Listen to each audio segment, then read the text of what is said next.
fully digitalized.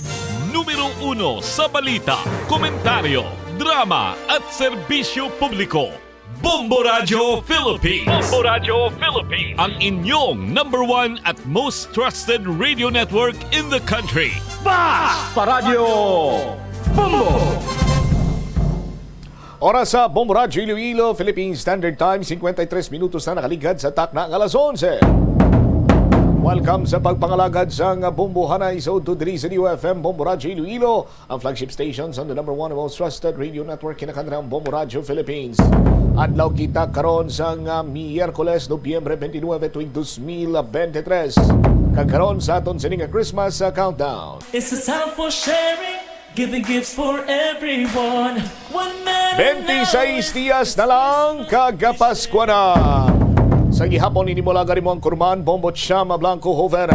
Sa mga nagapaw na dalaguan karon nga mga balita. Gintuad sang durugista nga mga protektor sang iligal nga druga sa Banwa sang Bingawan, ginamonitor na sang Iloilo Police Provincial Office. Mayor Palabrica may pandam. Sa pihak nga pahin, Iloilo City Councilor Elias Tante ginkwestiyon ang serbisyo sa Metro Iloilo Water District kag Metro Pacific Iloilo Waters sa mga taga-syudad sa Iloilo. Iloilo Provincial Police Office hindi mapathag kung ano gid ang rason kung nga nakapalagyo ang preso. Ang standard operating procedure sa police dapat nakaposas gid antes magwa sa presohan. Sa dugang pa nga mga talupang doon karon nga mga balita, pagtaas ang bilis ang raw materials kag epekto sa inflation kabahin sa mga rason sa pagsaka sa 152 ka Noche Buena items suno pa sa Department of Trade and Industry. Ekonomiya sang syudad sa Iloilo nagtaas ang 9.6% sa tuig 2022 suno pa sa datos sang Philippine Statistics Authority Region 6. Muni madalagkuan ng mga balita, issues kay impormasyon na may sentro karon sa aton sining pagpangalaga sa gihapon sa palatuntunan na Bombo Hanay sa Udo. Sa aton sining nga mga kabombo, padayon lang kamo sa paghulog sa inyo sining mga entries sa 1 to Panalo Part 22 promo ng Bombo Radio at Star FM. May kabugusan sining 6.5 million pesos sa cash siyahan in total prizes nationwide. Ang nagahulat sa mga maswerte nga winners sa 1 to Panalo Part 22 promo sa Star FM kag Bombo Radio araw-araw balde-balde pa premyo na may cash pa. Padayon lang kamo sa paghulog sa inyo sining mga entries para sa aton sining week number 6. Week number 6 no? Sa aton sining mga kabombo, hindi kamo magkalipat. Week number 6 kita sa karon.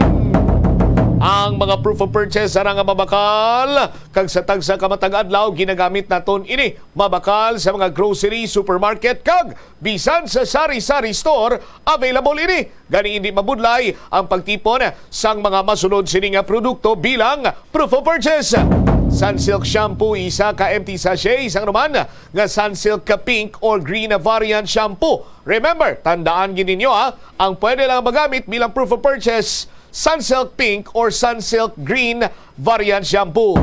With the best ever Sunsilk with active infusion, walang makakapigil sa all-day smooth, fragrant hair na may bangong nakakagigil. Now with our new best ever fragrance.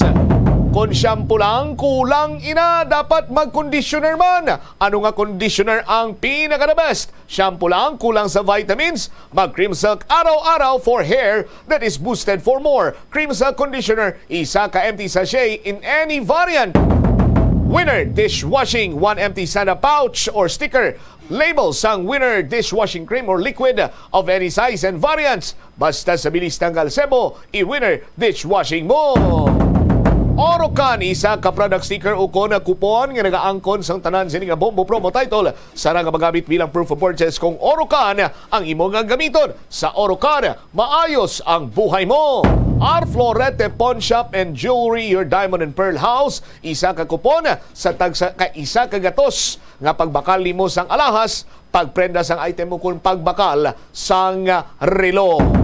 Subong nga nagahilapit na ilamang niya ang Pasko, hatagi sang regalo nga mientras tanto madumduman ka sang someone special o kung pagpasalamat nga regalo sa imo amay, iloy sa utod mo, Paklito siya sa singsing rilo pulseras, kulintas, now sa may Art Florente Pawn Shop and Jewelry, your diamond and pearl house. Sa pagbakali mo, may tsansa ka pa nga magdaog sa nga cash prize. Ini gani sa aton sini nga grand draw, 5,000 ka mga cash prizes ang nagahulat nga premyo sa aton sini nga mga tagdaog. Kag syempre, sinuwayhan ang mga katapo sa nga Bombo Radio Philippines Club or Bombo Radio Millionaires Club. Bombo Radio Philippines Millionaires Club sa palabuton sini nga grand draw kay managahulat ang 1 milyon ka pesos nga aton sini nga grand prize. Hindi lang kay 1 milyon ka pesos ang grand prize na madamo pa ni. Gani, bantayan ang dugang may informasyon tuhoy sa nagilapit nga grand draw sa 1 to Panalo Part 22 promo diri lamang sa Bombo Radio Iloilo. Detalye sa mga balita sa aton sini nga pagpalayag sa Bombo Aray sa utong mabatian pagkatapos sang Bombo Network News. Yari ang masunod nga mga energy safety tips agud maging safe ang tanan. Sa tiyon sang Bagyo, kung may anunsyo na nga storm warning, mag-charge na sa mga cellphone, emergency light, kagiban pa nga mga device, bangod mahimo nga madula ang kuryente. Likawan ang paggamit sa mga appliances kung may bagyo. Sa pagpamati sang balita, mas maayo nga magamit sang battery nga radio. Kung ginalauman ang pagbaha sa inyong lugar, mas maayo nga i-off gilayon ang main switch kag circuit breaker. Agud malikawan ang disgrasya kag pagkaguba sini. Pila ng imo edad? May savings ka na bala? Ang iban sa aton nagakabudlayan magkinot o kung mag-save sang kwarta. Apang paano bala iniumpisahan? I-separate ang wants kag needs. Pamangkut-kuton ang kaugali. Ito ang Bombo Radio Philippines. Fully digitalized. Numero 1 sa balita, komentaryo, drama at serbisyo publiko. Bombo Radio Philippines. Bombo Radio Philippines. Ang inyong #1 at most trusted radio network in the country. Sa Radyo Bombo! Magandang tanghali Pilipinas sa namang oras sa buong mundo. Narito na ang Bombo Network News Noontime Edition. Araw ngayon ng Miyerkules, Nobyembre 29, taong 2023. Mga kabomba at Kestar Nation, sa ating pang Christmas countdown, 26 days to go bagong araw ng Pasko. Sa ulo ng ating mga balita, ito hong tulong pinansyal para ho sa mga residenteng naapektuhan ng nangyaring lindol sa Mindanao. Inihahanda na ng Department of Human Settlement and Urban Development. Mahigit 2,000 mga individual na aresto dahil sa paglabag sa nationwide gun ban noong Barangay Sangguniang Kabataan elections, ayon yan sa Philippine National Police. Mahigit 24 milyon na mga sasakyan abay hindi daw rehistrado, ayon ho yan sa Land Transportation Office. Ang gobyerno at komunistang mga rebelde naman nagkasundong muling simulan ng peace negotiations. Ito naman ho ang Pilipinas nakapagtala ng halos 5 milyong international visitor arrival ayon ho sa Department of Tourism. At sa ating international news, abangan dahil si Pope Francis hindi raw makakadalo sa COP28 sa Dubai dahil sa flu-like symptoms. Sa ating sports balita, ang Cavaliers sumandal sa double-double performance ni Donovan Mitchell para talunin ang Atlanta Hawks. At live nationwide via satellite, dumako na tayo sa detalye ng ating mga balita. Tiniyak ho ng Department of Social Welfare and Development na wala pa ring patid ang kanilang paghatid ng humanitarian assistance sa mga lalawigang naapektuhan ng magnitude 6.8 na lindol yan sa may bahagi ng Mindanao at sa umiiral pa rin na shear line sa ating bansa. Sa kasalukuyang datos ng Department of Social Welfare and Development Disaster Response Operations Monitoring and Information Center, aabot na ho sa mahigit o higit 188 million pesos ang kabuuang halaga ng mga humanitarian assistance ang kanilang naipamahagi sa mga residenteng naapektuhan sa mga natukoy na lugar. 128 million pesos nito ay inilaan naman ng Department of Social Welfare and Development sa mga apektado nitong umiiral na shear line sa ating bansa. Diyan ho sa Calabarzon, Bicol, Western Visayas, Central Visayas, Eastern Visayas at Northern Mindanao. Tinatayang aabot naman sa 60 million pesos ang ipapamahagi ng ahensya dyan naman ho sa Region 11 at Region 12 na nasa lantaho ng lindol kamakailan.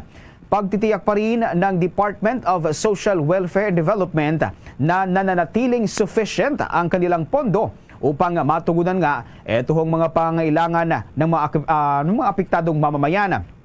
Ayon sa ahensya, may kabuang 2.9 billion pesos na halaga ng stockpiles at standby funds ang nakahandang ipamahagi sa mga maapektuhan ng anumang kalamidad dito sa ating bansa.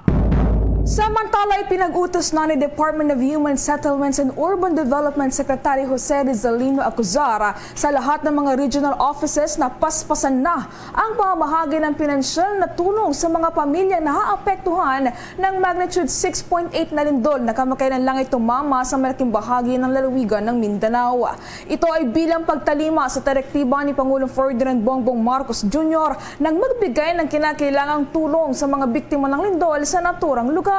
Ayon sa naturang opisyal at sinabi nga nitong ni Undersecretary for Disaster Response Randy Escolango na activate na ng kanilang mga regional offices ang kanilang mga regional shelters clusters bilang tugon yan sa utos ng Pangulo.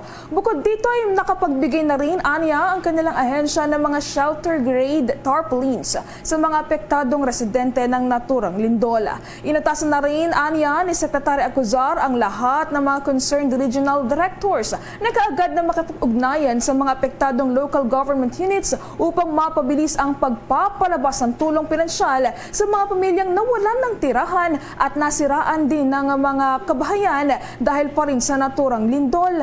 Sa ilalim ng Rental Subsidy and the Financial Assistance Program ng naturang ahensya, ang bawat pamilya na totally damaged ang mga kabahayan ay makakatanggap ng 10,000 pesos na cash aid.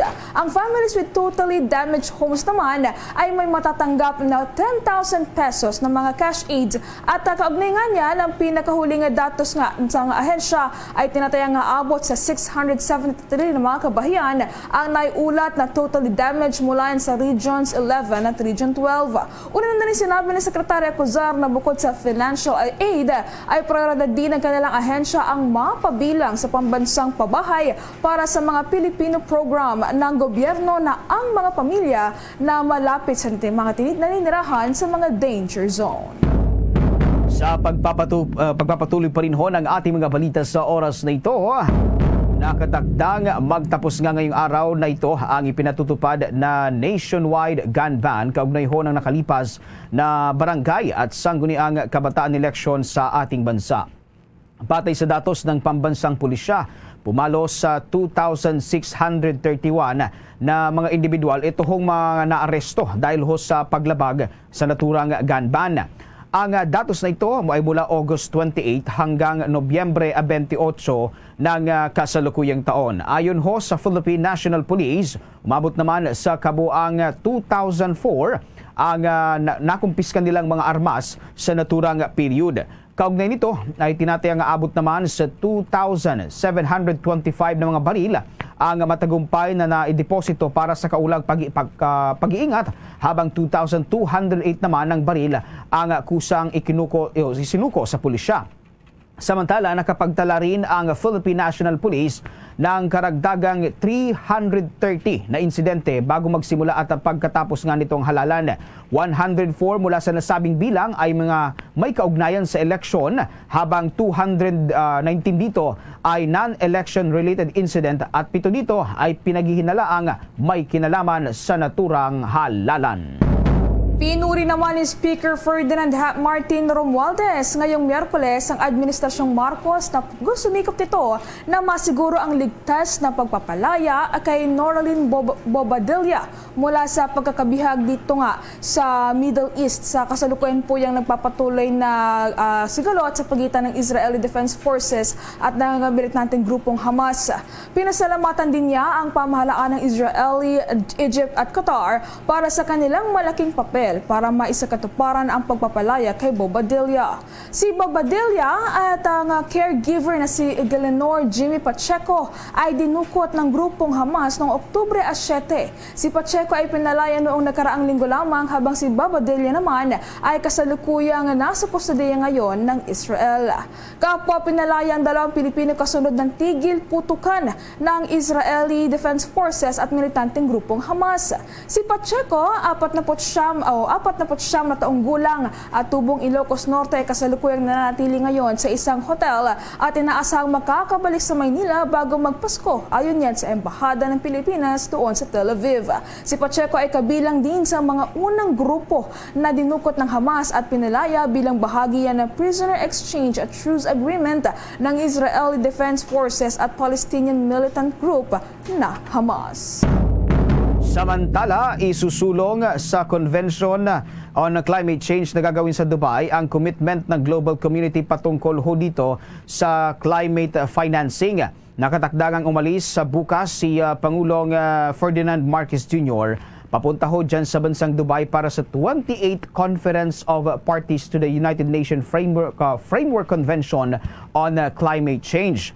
Ang partisipasyon para ho sa nasabing event na tinatawag na COP28 ay nabanggit ng punong ekotibo kasunod ho ng isinagawang ceremonial turnover of People's Survival Fund dyan ho sa Malacanang na kung saan ay 541 milyong piso ang inilaan para sa climate adaptation projects ng mga benepisyaryong local government unit.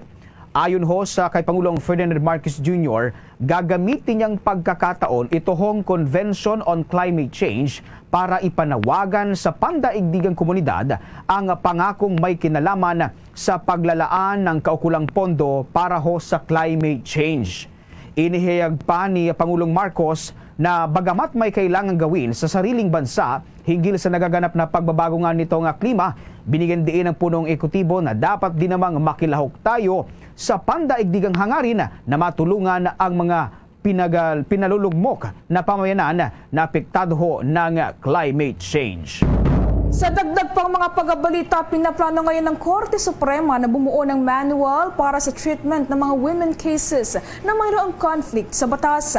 Ayon kay Associate Justice Maria Filomena Singh, ito ay bilang bahagi ng pagsusumikap ng Korte na itaguyod ang gender equality sa judiciary.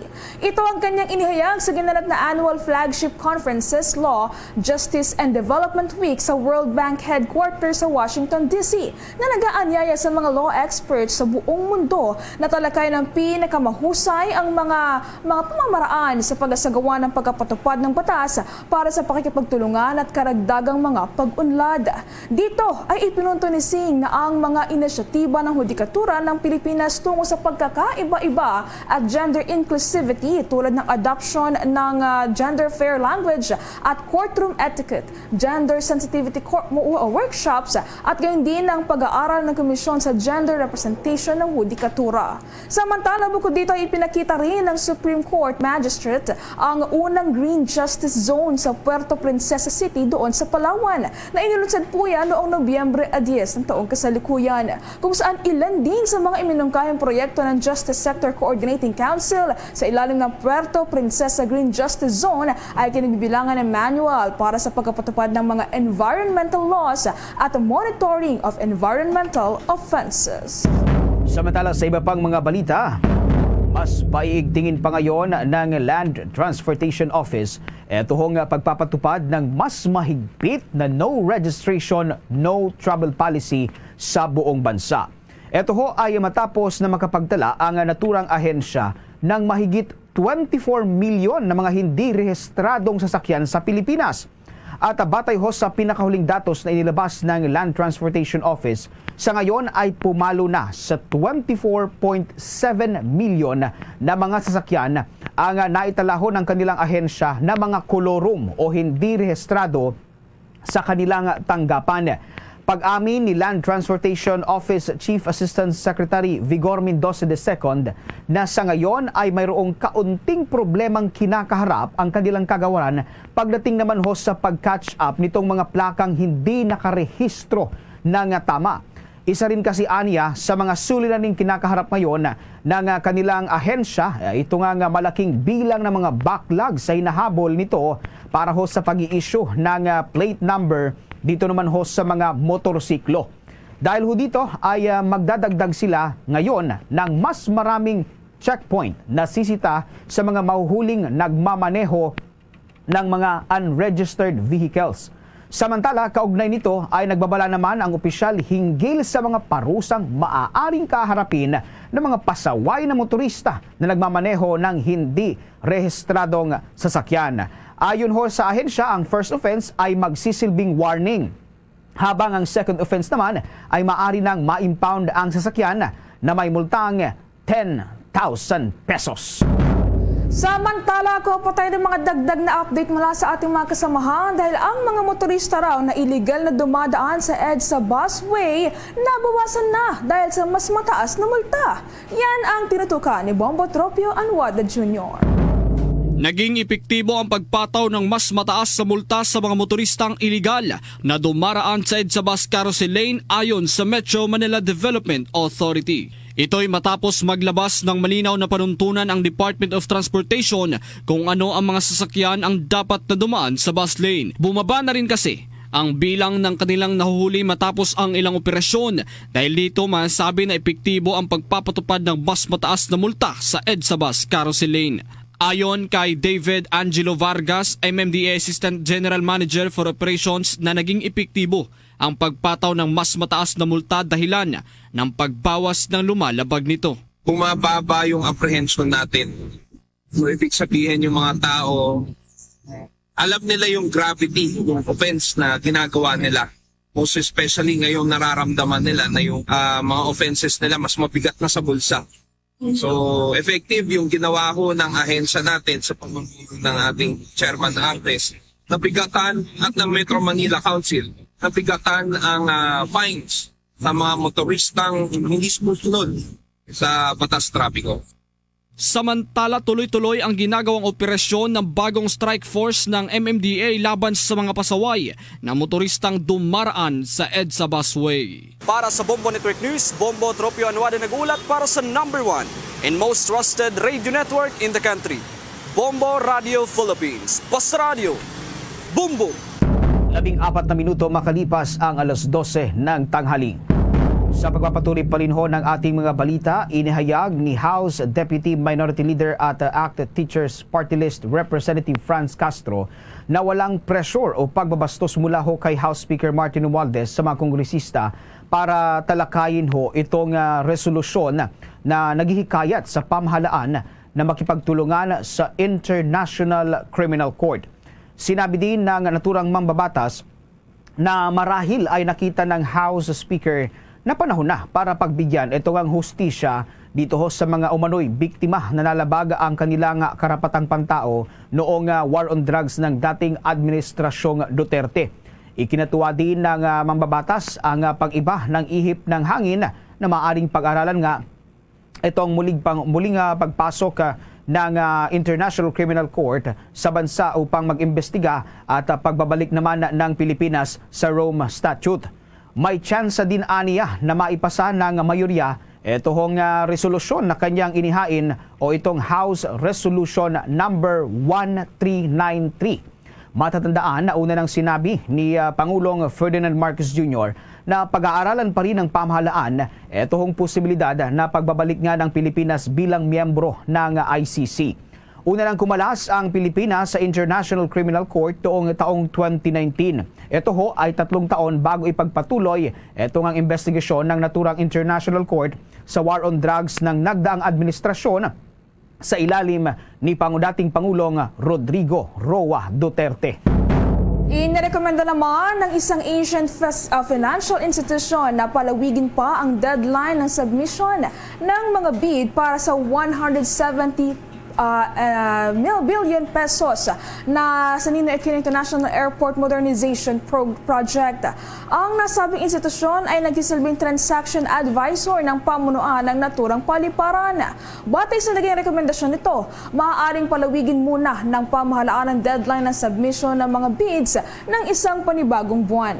Ito ay upang mabigyan ng mga interesadong bidders ng sapat na panahon upang makapag-submit ng mas maraming bid at makapagresulta rin ng mas magandang kompetisyon at mas magandang financial outcome para sa gobyerno.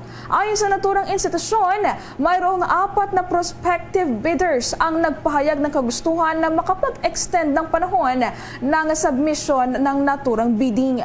Nakatakda sa Disyembre 27 ng taong kasalukuyan ang deadline ng submission ng bidding. Kung matutuloy ito, ay posibleng aabot lamang sa 2 ang bidders o kwalipikadong mga bidders sa naturang proyekto.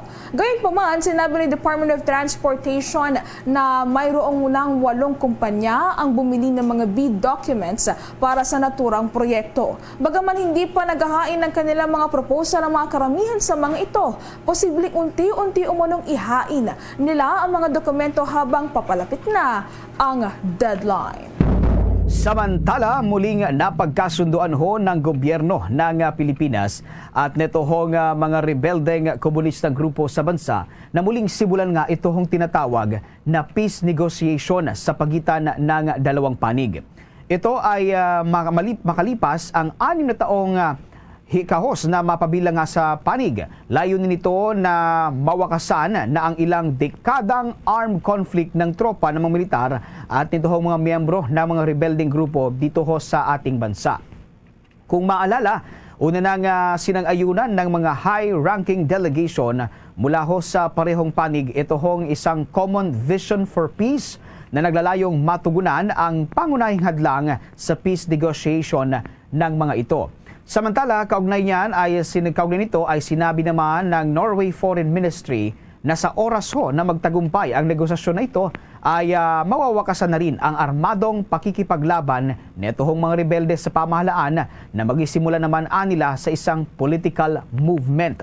Kung maalala, madugong labanan sa pagitan ng mga tropa ng militar at ang mga miyembro ng komunistang teroristong grupo na New People's Army ay mahigit 50 taon nang sumisiklab at kumitil na rin sa buhay ng mahigit 40,000 na mga individual.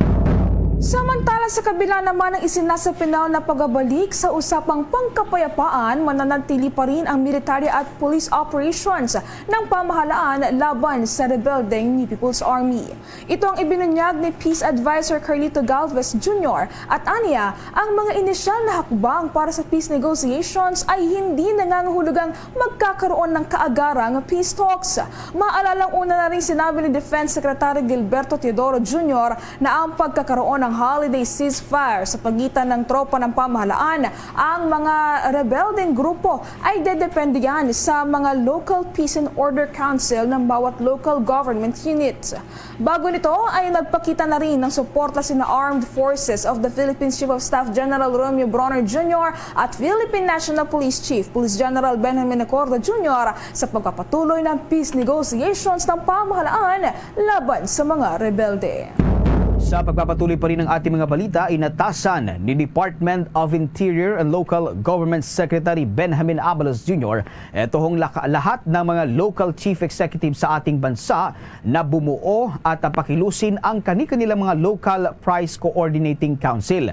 Ito ho ay upang subaybayan at tutukan itong supply at presyo ng mga pangunahing bilihin sa merkado, partikular na itong mga produktong pang Noche Buena.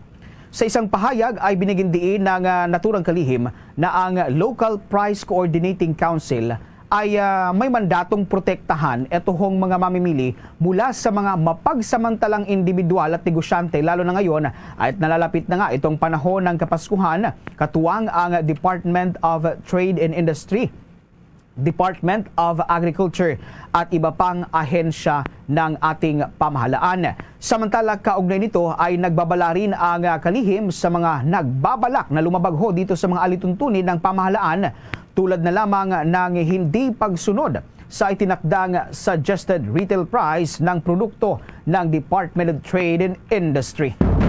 Ibinida naman ng Department of Tourism ang aabot sa 4.8% o 5 milyong mga international visitor arrivals sa ating bansa bago matapos ang kasalukuyang taon.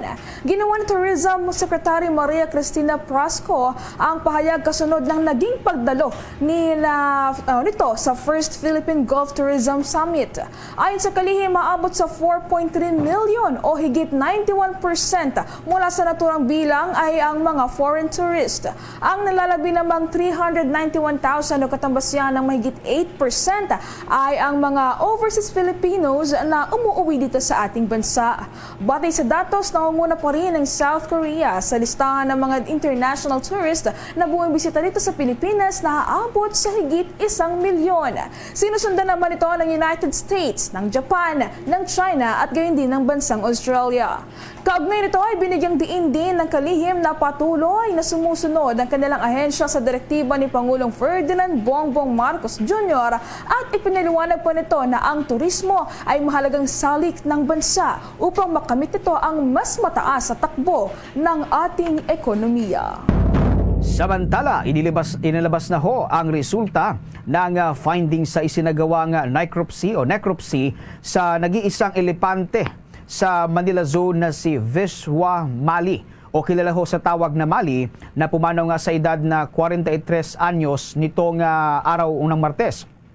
Sa isang press conference na isinagawa sa Manila Zoo ngayong araw, ibinahagi ni Manila Zoo Senior Veterinarian Dr. Henrich Patrick Chip Domingo na lumalabas sa findings ng naturang isinagawang necropsy sa congestive heart failure at multiple organ failure dahil na rin sa edad ang ikinamatay nga nitong naturang elepante. Ayon kay Dr. Domingo, nasa range o nagre-range ito ng 40 hanggang 45 years old. Ito hong average lifespan ng isang elepante. Sa isang press conference na isinagawa nga sa Manila Zoo ngayong araw ay inihayag ni Manila Mayor Hani Lacuna na kanilang gagawin. Ito hong kanilang makakaya upang magpreserba ng alaala at mga labi ni Mali sa pagitan ng tinatawag na taxidermy at mailagay sa museum. Ipapaalam din ng Manila City Government na sa Sri Lankan Government itong pagpanaw ni Mali at posibilidad ng pagbibigay ng kapalit nito. Nilino naman ni Mayor Lacuna na si Mali ay ibinigay ng Sri Lankan Government sa City Government ng Manila noong taong 1981. Taliwas ito sa mga naunang napaulat na naibigay nga ito noong taong 1977. Paglilinaw ng alkalde na ito ay ibang elepante na kasama ni Mali na si Shiba na pumanaw naman noong taong 1990. At kaugnay ng balitang ito, narito ang naging bahagi ng pahayag ni Manila City Mayor Hani Lacuna. Kinalulungkot ko pong ibalita sa inyo ang pagpanaw po ng ating minamahal na si Vishwa Mali na mas kilala po nyo sa pangalang Mali dito po sa loob ng Manila Zoo sa ganap ng 3:45 ng hapon ngayon pong araw, November 28. Gusto ko lang po namin ipaalam sa inyo na kasalukuyan po ay ginagawa natin ang necropsy upang malaman natin ang tunay na dahilan ng kanyang pagkamatay. Yan ang bahagi ng pahayag ni Manila City Mayor Hani Lacuna. Mga kabambo, dagdagan pa natin ang ating mga pagabalita dahil ang presyo raw ng sibuyas nagsisimula na namang tumaas. 20 pesos na mahalaga naman kada kilo ng bigas mabibili na sa ilang pamilihan sa bahagi ng Cebu. Yan ang tinutukan ni Bombo Kelly Cordero. Nagsimula na namang tumaas ang presyo ng sibuyas sa ilang palengke sa Metro Manila. Umakyat na sa 160 pesos ang kada kilo ng pulang sibuyas mula sa 120 pesos na dating presyo nito. Sa monitoring ng Department of Agriculture, naglalaro na ang presyo sa 130 pesos hanggang 220 pesos per kilo ang lokal na pulang sibuyas sa ilang pamilihan. Matatandaan na binigyang diin ng kalihim ng kagawaran ng pagsasaka na si Secretary Francisco Tio Laurel Jr. na maigi niyang tinututukan ang presyuhan ng sibuyas para hindi na maulit ang paglobo ng presyo nito gaya noong nakaraang taon na umabot ng 700 pesos per kilo. And I'm closely monitoring this and we will do action para hindi na mangyari yung nangyari noong nakaraang taon. Samantala, sa ibang balita naman, makakabili na ng 20 pesos per kilo ng bigas sa Cebu. Ang programa ay tinawag na Sugbo Merkado Barato Program. Ang murang bigas ay mula sa National Food Authority at pinondohan ito ng pamahalaang panglalawigan ng 100 million pesos. Ibibenta naman ang mga murang bigas sa pop-up store gaya ng Kadiwa sa iba't ibang lugar sa Cebu. Tutukuyin ng pamahalaan ang mga kwalipikadong pamilya o mahihirap na pamilya na nais bumili nito. Pero limitado lamang ang pagbili ng hanggang 5 kilo sa loob ng 1 linggo. Sinabi rin ni House Speaker Martin Romualdez na susuportahan ng Kongreso ang naturang programa at isa sa mga hakbang na gagawin nila ay siguruhin na may sapat na supply ng NFA rice para maging sustainable ang 20 pesos na bigas. Para sa Bombo Network News, Bombo Kelly Cordero nag-uulat para sa number 1 and most trusted radio network in the country, Bombo Radio Philippines. Basta Radio, Bombo! Ang saya ng Pasko dahil sa'yo. Merry Munchkin, Merry Christmas, Merry Christmas, Merry Munchkin to you.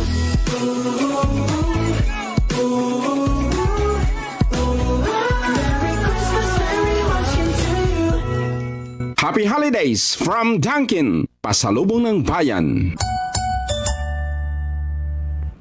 Sa pagpapatuloy ng ating mga balita sa oras na ito, balik na ho sa normal na operasyon. Ito ho nga Ninoy Aquino International Airport Terminal 3 nito lamang umaga ng Miyerkules matapos ito ho nga matagumpay na electrical maintenance activity.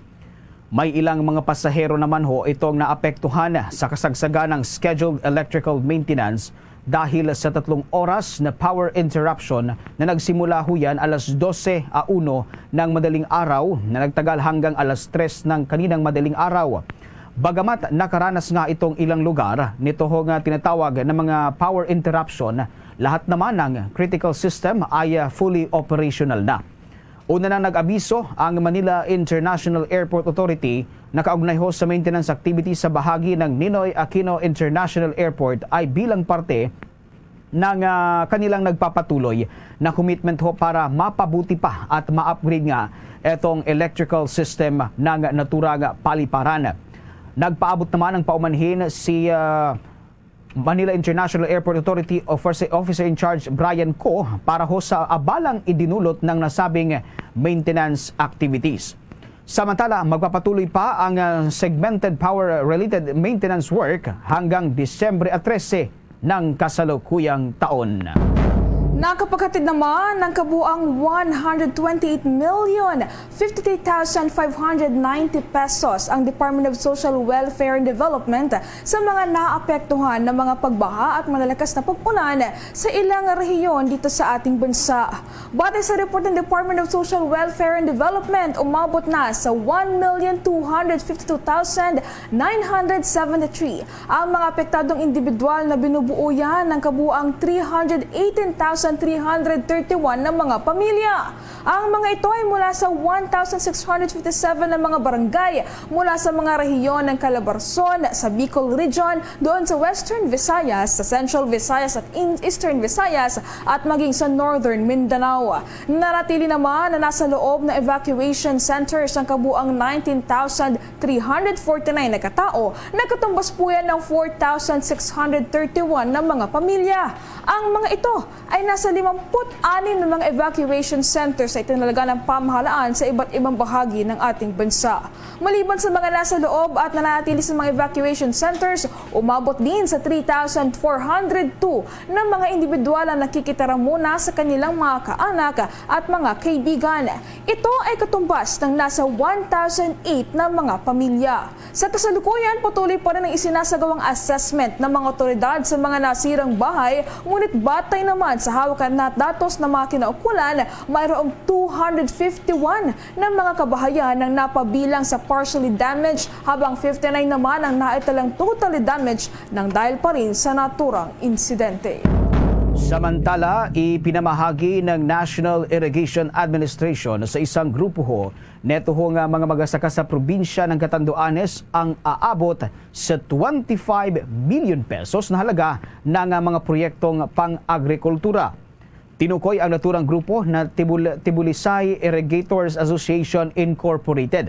Ito ay tinatawag na Timbaan Communal Irrigation Project na pinunduhan nga sa ilalim ng Comprehensive Agrarian Reform Program Irrigation Component, habang itohong National Irrigation Administration ang siya namang nanguna sa implementasyon ng naturang mga proyekto. Ang mga proyektong ito ay matatagpuan sa Barangay Timbaan, San Andres, dyan sa probinsya ng Catanduanes. Nanguna ho sa naturang turnover ng proyekto ang NIA Bicol Regional Manager Engineer Guadencio M. De Vera at ilang opisyal ho dyan ho sa lalawigan. Sa isang pahayag, sinabi ni De Vera na mandato ng kanilang ahensya na makapagbigay ho ng reliable na irrigation project sa lahat ng mga magsasaka sa ating bansa. Ito ay bilang suporta na rin ng National Government Sustainable Development Goals at 7-point strategic agenda ni NIA Administrator Eduardo Eddie G. Gulyen. Samantala, inaasahan naman na aabot sa 60 na mga magsasaka sa naturang lalawigan ang mabibenepesyuhan ng aabot sa 54 na ektaryang service area. Dagdag pa mga balita, idinatalye ng pamunuan ng National Democratic Front of the Philippines ang ilan sa mga nais itong matugunan sa muling pagbabalik sa naturang grupo kasama ang pamahalaan. Sa negotiating table para sa panibagong usapang pangkapayapaan po ito. Ayon kay Julieta de Lima, chair ng interim ng naturang samahan negotiating panel, mayroong 4 na issues ang nais nilang matiyak. Una ay ang partisipasyon ng National Democratic Front of the Philippines Consultants sa mga isasagawang serye ng negosasyon.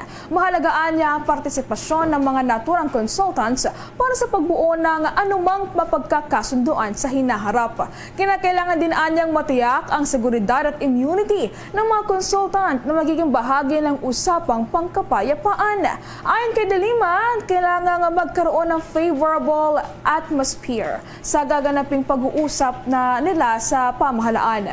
Maliban dito, hihilingin din ng National Democratic Front of the Philippines ang tuluyang paglaya ng mga political prisoners dito sa ating bansa. Pang-apat naman ay ang abrogation o yan po yung pagpapawalang bisa at pagtatanggal sa mga hindi makatarungang pagtawag bilang terorista sa mga miyembro ng National Democratic Front of the Philippines, kasama na rin ang mga panel members. Kahapon ng unang binunyag ng pamahalaan at ng National Democratic Front of the Philippines ang muli nilang pagbabalik sa negotiating table upang planuhin ang posibleng usapang pangpapayapaan sa pagitan niya ng pamahalaan at ng Communist Party of the Philippines, New People's Army National Democratic Front. Pinangunahan ni Vice President at kasalukuyang Education Secretary Sara Duterte itong culminating program ng 2023 National Children's Month kahapon na para bigyang halaga itong pagbibigay ng dekalidad na edukasyon at maayos na proteksyon para ho sa mga mag-aaral dito ho sa ating bansa. Ayon kay Duterte, hindi dapat biguin itong mga bata at magiging matagumpay lang sa layunin ito kung kikilalanin ang kasalukuyang sitwasyon ngayon ng mga bata dito sa Pilipinas. Dagdag pa ng Vice Presidente at kasalukuyang Secretary ng Department of Education na mahalagang magsama-sama bilang isang komunidad para maglahad ng mga patakaran, interbensyon at mga programa para sa pagpapaunlad, paglaki at proteksyon ng mga batang Pilipino. Kasama rin sa tinalakay sa naturang programa na pinangunahan nga ng Learner Right and Protection Office ang mga pulisiya na magpapatatag sa mga learner rights and protection advocacy ng naturang kagawaran. Nakapagtala naman ang pagtaas ng bilang ng mga kaso ng sakit ng pneumonia ang Philippine General Hospital sa Maynila.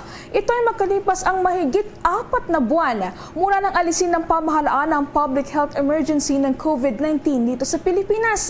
Sa ulat, karamihan sa mga individual na tinatamaan ng sakit ng pneumonia at kasalukuyang naka-admit ngayon sa nasabing pampublikong pagamutan ay pawang mga sanggol at senior citizens. Sa isang pahayag ay sinabi ni Philippine ng PGH spokesperson Dr. Jonas Del Rosario na dahil dito ay nagkakaubusan na ang mga kama para sa kanilang pagamutan para doon sa mga pasyenteng may iba pang dinaranas sa sakit katulad na lamang ng cancer, ng stroke at yung mga inatake sa puso. Ito ang dahilan kung bakit patuloy ang panawagan ngayon ng Philippine General Hospital sa iba pang mga local government unit hospitals na kung maaari sana ay sila na lamang ang umako sa ibang mga pasyenteng tinamaan ng pneumonia upang mas mabigyan ng kaukulang atensyong medikal ang mga pasyenteng mayroong severe condition tulad na lamang ng cancer at iba pa. Batay sa datos, sa unang 3 buwan ng taong 2023, mayroong kabuang 41,497 ng mga kaso ng pneumonia ang naitala sa buong Pilipinas. Mas mababa ito kumpara sa mahigit 201,798 ng mga kaso ng naturang sakit na naitala naman noong nakaraang taon. Sa iba pang mga balita sa oras na ito, inihahanda na ng Embahada ng Pilipinas dyan ho sa Tel Aviv ang panibagong passport para kay Gillinor Jimmy Pacheco. Ito ho ang Pinoy na unang binihag nga ng Hamas at kalaunan ay pinakawalan. Nasira kasi ang pasaporte ni Pacheco kasunod ho ng kanyang pagkakabihag at kailangan na itong palitan ng embahada. Kasama rin sa nasira at nawala sa pag-iingat ni Pacheco, ito hong kanyang mga personal belongings na nasamang nasunog sa unang bugso ng pag-atake ng militanteng Hamas dyan ho sa may bahagi ng bansang Israel. At sa oras na matapos nga itong bagong pasaporte ni Pacheco, mas madali nang planuhin ang pagpapauwi sa kanya dito ho sa Pilipinas. Maalalang una nang ipinangako ng pamahalaan na magpapasko sa Pilipinas si Pacheco. Kasunod na rin ng kanyang paglaya kasama ang 23 na iba pang dayuhan noong Nobyembre 24 ng kasalukuyang taon. Sa mga sandalihong ito ay bigyang daan naman natin ang mga balitang tinutukan ng ating mga istasyon sa ating mga probinsya. Ito hong pagiging agresibo ng bansang China dito ho sa pag-atake nito sa West Philippine Sea, bunga lamang ng pagiging aktibo ng national security sector ng Pilipinas. Ayon ho yan sa isang political analyst. Ang balitang yan ay tinutukan ng Bombo Radio Dagupan. Dahil sa pagiging aktibo ng national security sector sa pangunguna ng Philippine Coast Guard at mga kaalyadong bansa gaya ng Estados Unidos sa pagpapatrolya sa West Philippine Sea, mas nagiging agresibo ang Navy at Maritime Militia ng China sa kanilang pag-atake. Ito ang obserbasyon ni Michael Henry Yusinko na isang political analyst patungkol sa mga serye ng pag-atake ng China sa pinag-aagawang karagatan gaya na lamang ng mapanganib na aksyon ng 2 fighter jets ng China sa eroplano ng Philippine Air Force sa West Philippine Sea. Kaugnay nito, pinabulaanan naman ni Yusinko ang kasinungalingang pinapakalat ng China na mas pinaiigting ng Pilipinas ang galit ng China dahil sa pagiging alyado sa mga karatig na bansa gaya ng Estados Unidos. Isa lamang anya itong mekanismo upang mas mapalakas pa ang seguridad ng bansa dahil hindi naman maitatangging hindi sapat ang kagamitang pandigma ng Pilipinas upang masiguro nito ang national security ng ating bansa. Marahil anyang nagkataon lang na mas mainit ang mata ng China sa Pilipinas dahil sa may hawak na katibayan ng ating pagmamay-ari sa naturang karagatan kung saan nakasaad sa international law na malinaw na naipanalo ng Pilipinas ang pagiging owner nito sa West Philippine Sea sa Court of Arbitration. Sa totoo lang, yung China kinakatunggalin nila yung maraming bansa sa Southeast Asia. Now, ang concern natin is us, syempre, no? Tayong bansa natin. Malinaw na malinaw yung nangyari dun sa Court of Arbitration na napanalo natin, di ba? Yes. Sinasabi nung Permanent Court of Arbitration na tayo ang nasa tama, no, based sa international law, which is UNCLOS. So siguro dahil doon mas nabibigyan tayo ng pansin ng bansang China. Para sa Bombo Network News mula rito sa Bombo Radio Dagupan, Bombo Oliver Dacumus nag-uulat para sa number 1 in most trusted radio network in the country, Bombo Radio Philippines. Basta Radio, Bombo! Pumapatay ng mga balita sa mga lalawigan ng paglulunsad raw ng Sugbo Baratong Merkado Program sa Cebu. Dinaluhan yan ni Speaker Martin Romualdez. Yan ang pag-uulat ng Star FM Cebu.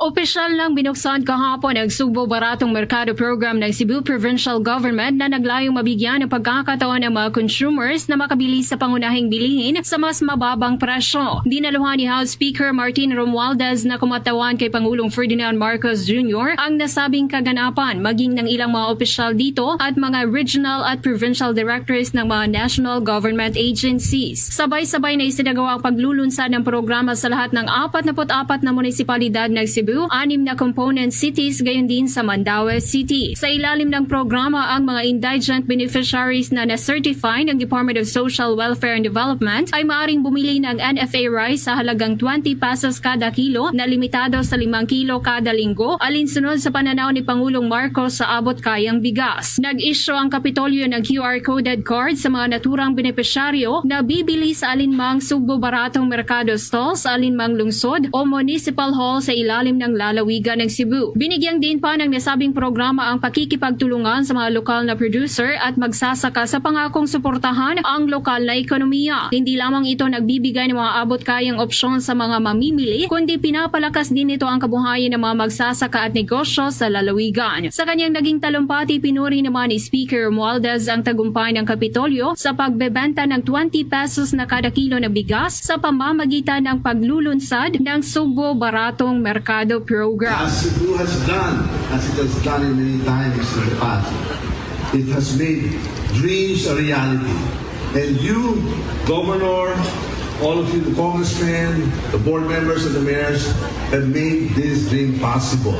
I congratulate you and I applaud all of you. Yan ang bahagi ng pahayag ni House Speaker Ferdinand Martin Romualdez. Mula rito sa lungsod ng Cebu, Star DJ Sophie Ember nag-uulat para sa number 1 in most trusted radio network in the country, Bombo Radio Philippines. Basta Radyo, Bombo! Itong susunod nating balita mula dyan sa Bombo Radio Legazpi, maselan ho ito sapagkat itong bagong silang na sanggol na rescue matapos isilid sa sako at abandonahin dyan ho sa may probinsya ng Albay. Ang kabuuan ng balitang yan ay tinutukan ng Bombo Radio Legazpi. Nailigtas ang isang bagong silang na sanggol matapos itong isilid sa sako at abandonahin sa Barangay Sugod, Bakakay, Albay. Ayon kay Police Major Carlo D., hepe ng Bakakay Municipal Police Station sa panayam ng Bombo Radio Legazpi, nakakabit pa ang umbilical cord ng sanggol na tinatayang 1 hanggang 3 oras pa lamang na ipinapanganak ng matagpuan ito. Mapalad umano na nakita agad ng mga residente sa lugar ang sanggol at nadala sa pagamutan. Sa kasalukuyan ay may lead na ang mga kapulisan sa posibleng nag-iwan sa sanggol na residente din umano ng naturang bayan. Posible rin itong makasuhan ng abandonment dahil sa ginawang pag-abandona sa naturang sanggol. Samantala, sinabi ni D na nakikipag-ugnayan na ang kanilang himpilan sa Bakakay Municipal Social Welfare and Development Office para sa disposisyon sa sanggol oras na makalabas na ito sa ospital. Yung bata can be subjected to orphanage para kung sakali man ma'am na may mga mabuting pamilya, mabuting magulang na gustong magkaanak, baka dito po yan ma'am pumapasok po sa ganung sitwasyon. Para sa Bombo Network News, mula rito sa Bombo Radio Legazpi, Bombo Romela Sakayan Wandasa nag-uulat for the number 1 in most trusted radio network in the country, Bombo Radio Philippines. Basta Radio, Bombo! Samantala, ang National Task Force to End Local Communist and Armed Conflict duda raw sa totoong motibo ng National Democratic Front sa pakikipag-usap nito sa gobyerno para sumalang muli sa peace talks. Yan ang pag-uulat ng Bombo Radio Iloilo. Duda si National Task Force to End Local Communist Armed Conflict Consultant Jeverselis sa totoong layunin ng National Democratic Front sa pakikipagsundo sa gobyerno ng Pilipinas upang wakasan ang armadong pakikibaka. Sa panayam ng Bombo Radio Iloilo kay Celis, sinabi nito na malaga ng gobyerno mismo ang gumawa ng paraan upang magkaroon ng kapayapaan, rekonsilyasyon at pagkakaisa sa bansa. Ayon kay Celis, hindi malinaw ang joint communique na piniramahan ng dalawang panig noong Nobyembre 23 sa Oslo, Norway para sa mapayapang resolusyon ng bakbakan. Nakapaloob sa joint communique na may pangangailangang matugunan ang mga hamon sa armed conflict at masolusyonan ang ugat ng bakbakan, matuldukan ang pakikipaglaban at masimulan ang transformation ng rebelde. Anya, ang nasabing hakbang ay paraan lang ng mga rebelde upang makapagpahinga at makagawa muli ng paraan upang magasik ng bakbakan. Iminungkahi rin ni Celis na sa kabila ng kasunduan, nararapat na tuloy pa rin ang opensiba laban sa mga rebelde hanggat wala pang pinal na napagkasunduan sa pagitan ng gobyerno at mga komunista. Napag-alaman na ang National Democratic Front ay political wing ng Communist Party of the Philippines at New People's Army. While it is correct that the government must pursue the path of peace, once and for all, if they want peace, ining CPP, NPA, NDF, ideklara nila sa communique nila unilateral, pagpamatay, pagpambomba, pang-extort, pang-kill-kill, pang-recruit, kag pagpamatay sa sundalo kag mga sibilyan. That can be done unilaterally, but they are not doing it. If they are sincere for peace, they can also unilaterally declare, right now, there will be disarmament, demobilization, and disbandment of the NPA. They shall not impose upon the government preconditions detrimental sa security like ang pag-abolish ng NTFL. Si National Task Force to End Local Communist Armed Conflict Consultant Mr. Jeffrey Celis para sa Bombo Network News. Ito si Bombo Chris John Hetchanova Lusada para sa number 1 and most trusted radio network in the country, Bombo Radio Philippines. Basta Radio, Bombo!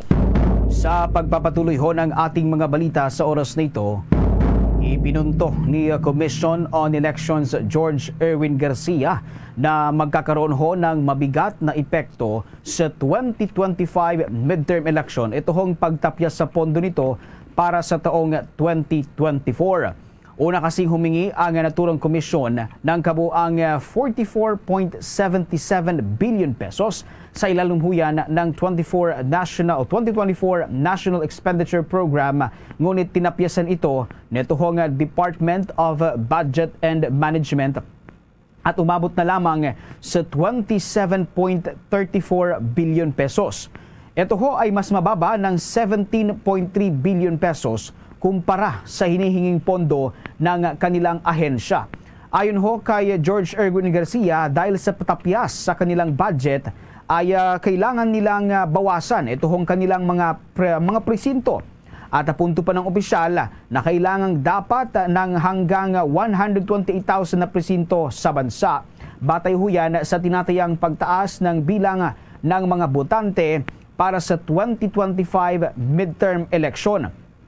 Sa ilalim kasi ng projection ng Commission on Elections, maaring aangat ng 3 milyon ito hong kabuang bilang ng mga botante sa susunod na halalan mula sa kasalukuyang 68 milyon patungong 71 milyon.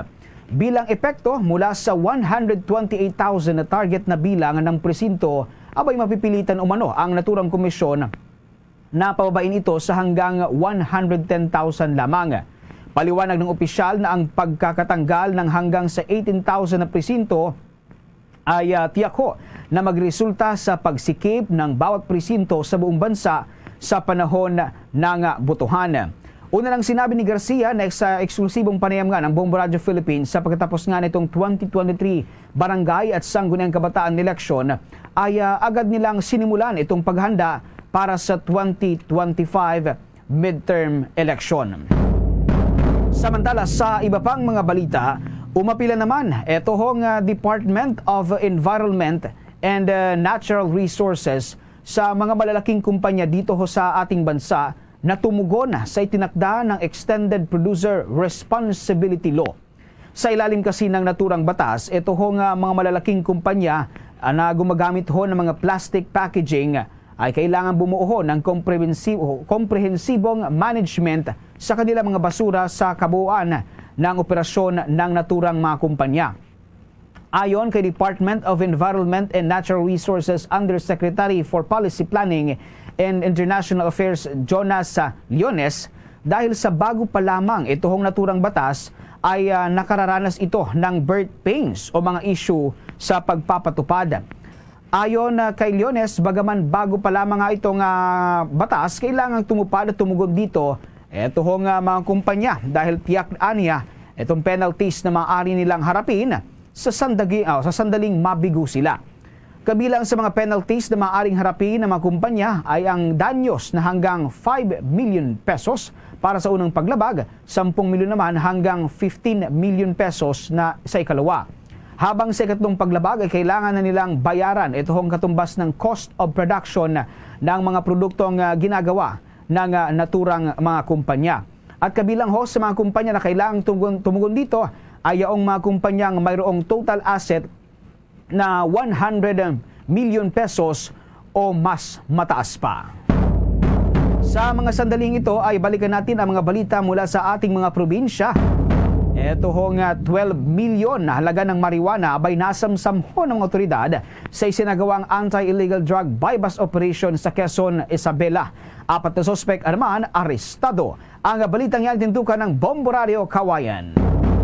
Inaresto ang 4 na lalaki matapos na masamsam sa kanilang pag-iingat ang 100 kilo ng hinihinalang marijuana na nagkakahalaga ng 12 milyong piso sa isinagawang anti-illegal drug buy-bust operation ng mga otoridad sa Barangay Abot, Quezon, Isabela. Ang mga pinaghinalaan ay pawang mga residente ng lalawigan ng Kalinga. Kabilang sa mga nakumpiskang ebidensya ay ang 6 na kahon na naglalaman ng 66 na piraso ng mga nakabalot na hinihinalang marijuana. Nakuha rin sa kanilang pag-iingat ang isang caliber 9mm magazine, mga bala at budel money. Ang mga pinaghinalaan ay nasa kustudiya na ng Philippine Drug Enforcement Group o PDEG Special Operations Unit 2 at ang mga nakumpiskang ebidensya ay nakatakdang ipasakamay sa PNP Crime Laboratory Rojas Isabela para sa eksaminasyon.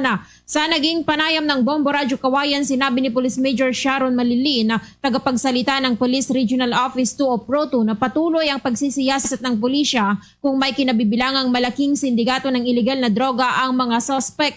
Nakikipag-ugnayan na rin sila sa Kalinga PNP kung mayroon ng dating record ang mga sospek sa illegal na droga. Ayon pa kay Police Major Malilin, dahil nahulihan ang mga pinaghinalaan ng baril ay nalabag din nila ang umiiral pa ring gun ban na pinatupad dahil sa katatapos na halalan sa barangay. This is a pre-operation na po sir ito, so meron po tayong pusher buyer na dati na po nilang nakontak po itong mga grupo na ito at doon na po nila kinasanga yung ating buy-bust operation dito nga po sa National Highway nga sa Barangay Abot po sir. So dati na po nilang may mga discussions and yung kanilang mga usapan na kung saan na may mga pulis po tayo na naging pusher buyer po. Para sa Bombo Network News, mula rito sa Bombo Radio Kawayan, ako si Bombo Lani Velasco para sa #1 and most trusted radio network in the country, Bombo Radio Philippines, Basta Radio Bombo. 6 na minuto bago sumapit ang alauna ng hapon. The time check was brought to you by Dunkin, pasalubong ng bayan. Handog namin sa inyo ang mga parangal at pagkilala na nakamit ng Bombo Radio at Star FM sa 45th Catholic Mass Media Awards. Hayaan po ninyong patuloy naming patunayan na ang Bombo Radio Philippines ang #1 at most trusted radio network in the country. Ang best public service program na Good Morning Philippines ng Bombo Radio Iloilo at ang best entertainment program na Star Weekend Favorite Lenten Special ng Star FM Cebu ay alay namin sa mga masugid na taga-subaybay ng 31 fully digitalized stations ng Bombo Radio Philippines. Magsisilbi ring inspirasyon ang mga special citations. Best News Feature, Star FM Bacolod's Star FM Exclusive, Nanay Segura.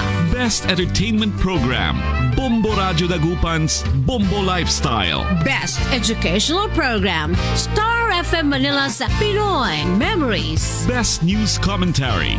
Bombo Radio Philippines Bombo Special Report. Best public service program. Bombo Radio Bacolod's Kahapon Lamang. Para lalo pa naming pagandahin ang bawat programa ng inyong number one and most trusted radio network in the country. Bombo Radio Philippines. Basta Radio Bombo! Bombo International News. Ilang presidente o ilang residente sa Israel may duda sa pagpayag ng Hamas militants para sa ceasefire agreement. Yan ang pag-uulat ng Star FM Bacolod. Sinigurado muna ang kaligtasan, binigyan ng check-up at lunas ang 11 hostages na pinalaya ng Hamas bago nakauwi sa kanilang mga pamilya. Lubos ang pasasalamat at kagalakan ng mga pamilya na mga pinalaya dahil sa tulong lalo na sa mga kaanak nilang nagkaroon ng trauma na hindi inakala makakauwi pa mula sa kamay ng mga militante. Napagkasunduan naman na magpapalaya rin sa ngayon ng Israel ng 33 Palestinian prisoners. Sa naging ulat naman ni Star FM Bacolod International Correspondent Heki Cardenas, OFW sa Israel, ibinahagi niya na duda sila lalo na dahil sa posibleng tsansang ito ng mga Hamas na makapag-regroup. Labo yun, hindi papayag na siguro ang Israel doon. Kasi ayun siguradong mga delaying tactics ng kalaban para may chance silang makapag-regroup kasi watak-watak na sila. Samantala ay halos lahat ng 52 na hostage ay maayos ang mga kalagayan. Ngunit ang 84-year-old na babae naman na pinalaya noong linggo ay patuloy na ginagamot sa isang medical center dahil sa life-threatening condition na nakuha niya sa hindi sapat na pangangalaga. At yan ang balita mula dito sa 95.9 Star FM Bacolod para sa Bombo Network News. Star DJ Asher nag-uulat para sa number one and most trusted radio network in the country, Bombo Radio Philippines. Basta Radio Bombo! Mga kabombat ka Star Nation, narito pang Orasya Imperata for deliverance from calamities. Almighty Father, we raise our hearts to you in gratitude for the wonders of creation of which we are part, for your providence in sustaining us in our needs, and for your wisdom that guides the course of the universe. We acknowledge our sins against you and the rest of creation, nature. We have confused your command to subdue the earth. The environment is made to suffer our wrongdoing, and now we reap the harvest of our abuse and indifference.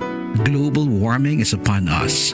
Typhoons, floods, volcanic eruption, and other natural calamities occur in increasing number and intensity.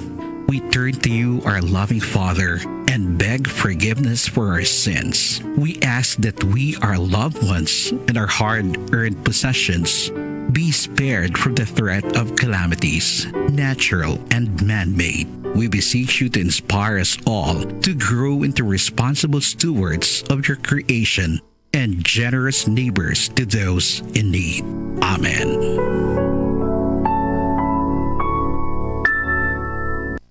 Christmas is a time for sharing. Mga kabombat ka Star Nation, sa ating pang Christmas countdown, muli 26 days to go bago ang araw ng Pasko. Luzon, Visayas, Mindanao at sa buong mundo. Yan ang kabuuan ng ating mga balita para sa pangtanghaling edisyon ng Bombo Network News. Mula dito sa Bombo News Center para sa number one and most trusted radio network in the country, Bombo Radio Philippines. Basta Radio Bombo! Ito ang Bombo Radio Philippines. Fully digitalized. Numero 1 sa balita, komentaryo, drama at serbisyo publiko. Bombo Radio Philippines. Bombo Radio Philippines. Ang inyong number one at most trusted radio network in the country. Basta Radio Bombo!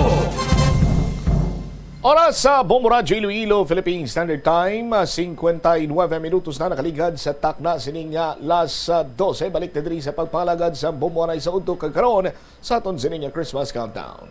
Christmas is a time for sharing, giving gifts for everyone. What matter now is Christmas. 26 días na lang, kagapaskwa na. Sa gihapon sa aton sining pagpalayag, imo alaga nimong Korman Bombot Shama Blanco Hover standby sa dugang sining mga balita kang impormasyon.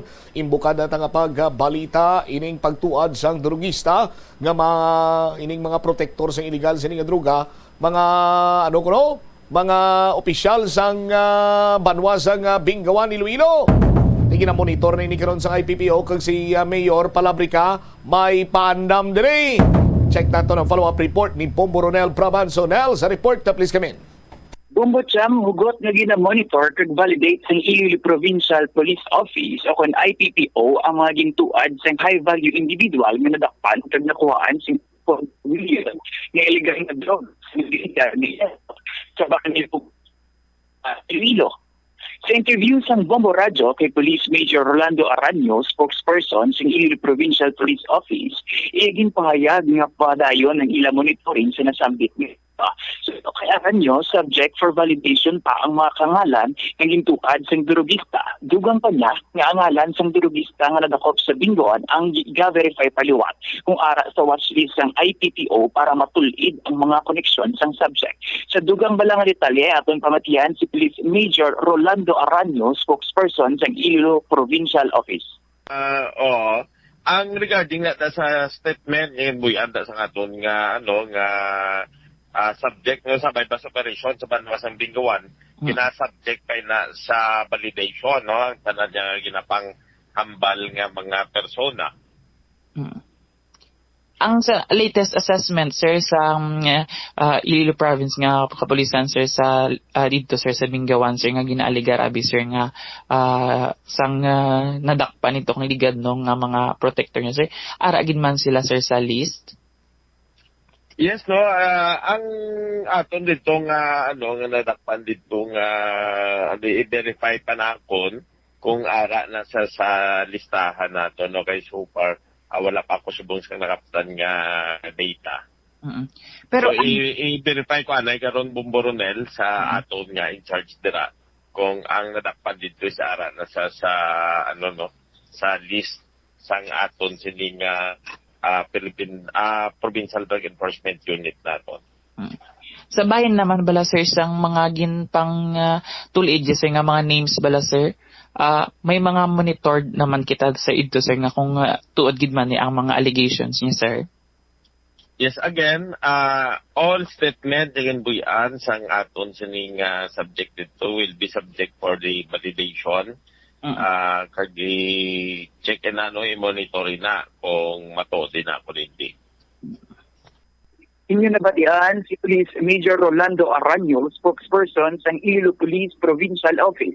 Samtang Bombocham sa bahin sang kapulisan sang Bingawan Municipal Police Station matapos matasakaan sang kaso drugista sa Hall of Justice. Ginpakigbahin sang kapulisan nga may improvement sa ila investigasyon na tuhoy sa kaso. Sa interview sang Bombo Radio kay Police Lieutenant Ryan Cristino, officer in charge sang Bingawan Municipal Police Station, iya ginpahayag nga may ideya na sila kung kay sino ang may koneksyon ang mga drugista sa ila banwa kung sa diin nagasulod ang illegal nga droga. Suno kay imot wala pa sang pinal nga numero kung pila ang mga involvado nga protektor sa illegal nga droga at ang kung mapamatud-an nga protektor gid man sila ila ang pangatunglamon ang isa ka administratibo nga kaso. Sa dugang pa lang nga detalye aton pamatian si Police Lieutenant Ryan Cristino, officer in charge ng Bingawan Municipal Police Station. Niya, sir. Tapos, we are still under validation at monitoring, sir, no? Kasi hindi naman namin agad pwedeng i-reveal yung mga pinagsasabi niya. I-monitor naman namin, binabalidate para naman na makasigurado tayo. At ito'y para lang din sa ating kampanya laban sa illegal na droga. So, sa amin lang muna to, sir, para hindi masira yung investigation namin. Pero may mga sir, may mga improvements naman at may mga lead na kami na kung saan talaga nila binabagsak dito at sinong binabagsakan. So far, sir, ang mga improvement nga ni sir, ano ini, sir? Bali, kuwan lang talaga, sir, yung mga magiging assurance namin, sir, no, na ito'y makakatulong para naman maano pa natin yung laban natin kontra sa illegal na droga, sir. May mga number or numero na bala kita sir sa mga protector nga nga regarding diri ang kay gilelang bala sir nga dira sir nga nabanggit sir nga barangay kag mga pila ka opisyales sa nga Binggawan? Bali sa ngayon sir, wala pang specific talaga na numbers. Inisa-isa lang po namin yung sinabi niya at minonitor namin, binabalidate. Tuloy-tuloy pa po yung trabaho ng kapulisan, sir, para naman sigurado tayo, sir. Sir, ang mga inyo, sir, nga next step, sir, kag plan regarding with this case? Ang next plan namin at next step, sir, is once na ma-prove namin at once na kuan talaga namin na may involvement, sir, is kakausapin po namin yung aming LGU, sir, kung pwede ba namin matulungan na at least man lang, kasi hindi naman talaga sir, no, na may mga taong ganyan, baka pwede naman natin silang mabigyan ng sir, yung assessment o tinatawag natin na sir, parang kung bakit na-engage sila sa mga ganyan kahit na nasa position sila, sir. Inyo nabatian si Police Lieutenant Ralph Officer in charge sa Binggawan Municipal Station. No? Nagpabili naman sa komento kaminsahe ang alkalde sa interview sa Bombo Radio kay Mayor Mark Palabrica, iaging pahayag nga ginahangkat niya ang ila mga kapulisan sa Binggawan nga pamatud-an kung may ara ng politiko nga nagaprotekta sa mga drogista. Suno kay Palabrica, mabudlay nga magpato-pato sa istorya sugang pa niya nga kung mapamatud-an, gilayon nga magahat siya sa kaangay nga solusyon para nga malikawan ang pagdugok droga sa ilang banwa. Nagpanindugan man si Palabrica nga drug cleared ang ilang banwa kag ang mga nagasulod nga drogista ang hindi taga-ila. Nagpakigbahin man ini hindi sila matagan sa Best Performance Award against illegal drugs kung wala sila nagasunod sa pagsulundan. Naghinyo naman siya sa mga pumuluyo nga kinanglan niya ang ilang suporta kag kooperasyon para nga gilayon nga matapna ang pagsulod sa mga illegal nga droga sa banwa sa Binggawan. Sa kabugisan nga detalye aton pamatihan si Mayor Mark Palabrica sang banwa sang Binggawan. So inaano sa aton nga city police sa Binggawan Municipal Police Station kag nabatian tayo na no mismo no sa paghambal no sa aton nga Chief of Police. And sa subong ginaano ta lang no gina-request gina-challenge no dapat i-prove kung ano ina ka matuod at the same time validate naton kay man mabudlay no pato-pato no sa isa ka istorya mismo makaguba man sa integrity no sa mga natungdan. So dapat i-prove danay kay man hindi ni istorya nga sa ilalom lang no sang tubaan o kung sa ilinnan ang nagligat to ang presidente naton na pwede mahambal no sa publiko but right now ang may immunity lang sa mo na may liability kada nga pag napangatubang man kung i-mention nimo like administrative liability kung why ka man lang sang i-prove nga matuod na nga statement. But diri no sa aton sa banwa luyag naton ina i-validate kag of course ina-challenge naton ang lokal nga panguluan sa aton nga Binggawan Municipal Police Station nga i-prove ang ina nga statement. Sir, ang imo sir kung plans and plano sir kung gitman mapamatud-an kurti kung hindi man gitman mapamatud-an ano mga tikang sir nga imo sir nga himuon kanti para man nga mapasiguro nga hiluway sa illegal nga droga ang inyong banwa kay nahibaloan nga kang gigad lang inadlaw no nakabato ng inyong banwa sir sa best performance in performing against illegal drugs sir. Yes, kay man ang National Anti-Drug Abuse Council Performance Awards. May mga parameters na siya kag may criteria. Meaning functional ang imo Municipal Anti-Drug Abuse Council. May ginapasad ikaw ang mga plans kag mga programs parte no sa mga activities against illegal drugs. May mga innovations ikaw. Pag at the same time may mga programa ikaw kontra no sa illegal nga droga. So in that manner, tanan-tanan gani kita diri sa lokal nga mga officials naga-certify sa isa ka document. Kang isa ka mga naga-certify na dira mo ang aton nga Chief of Police sa Bingawan Municipal Police Station na drug cleared siya, why exist no mga illegal drug personalities no sa aton nga banwa kag sa subong nakibot kita nung anay ara no again na butang. Inyong nabatian si Honorable Mark Palambrica, alkalde sang Banwa sang Bingawan, Bombocham. All right. Ini si Bombo Ronel Ensha Brabanjo para sa the number one and most trusted radio network in the country, Bombo Radio Philippines. Basta Radio, Bombo! Salamat gid Bombo Ronel Brabanzo.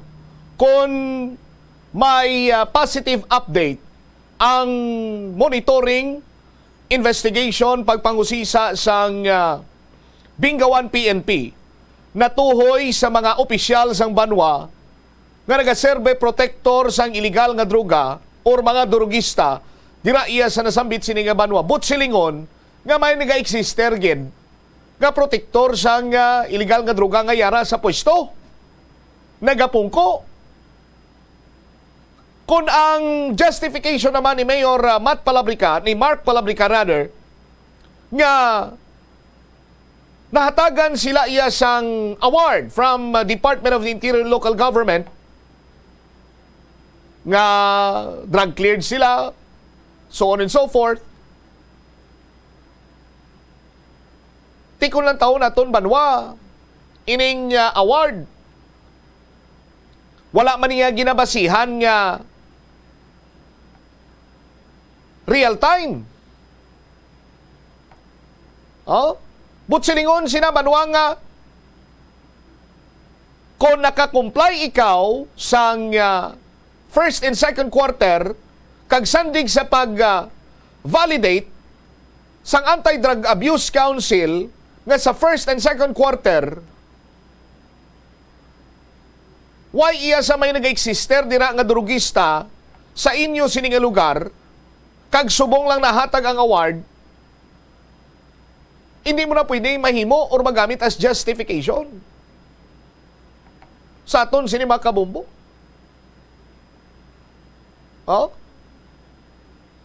Ti mas mayo pa kung tani nga hindi man magkatahap ang aton sini kapulisan nga magkasasang all-out investigation kag pananglitan kung mapamatud-an man lang ti may mga pruweba mabakod ba lang nga pamatuod nga hindi may naga-engage sa drug protection nga mga opisyal sang gobyerno sa Banwa sang Lambunaw, tinakpo ni para nga matapos ng istorya sa aton sini mga kabombo.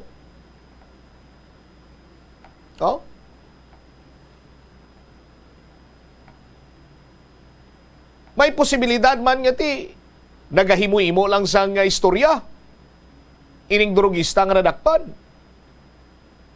Pero kung lang taon mo ng sitwasyon niya, nowhere to go. Why naman na siya lisuan? Kagang nakuha siyang worth sa illegal drugs, milyon.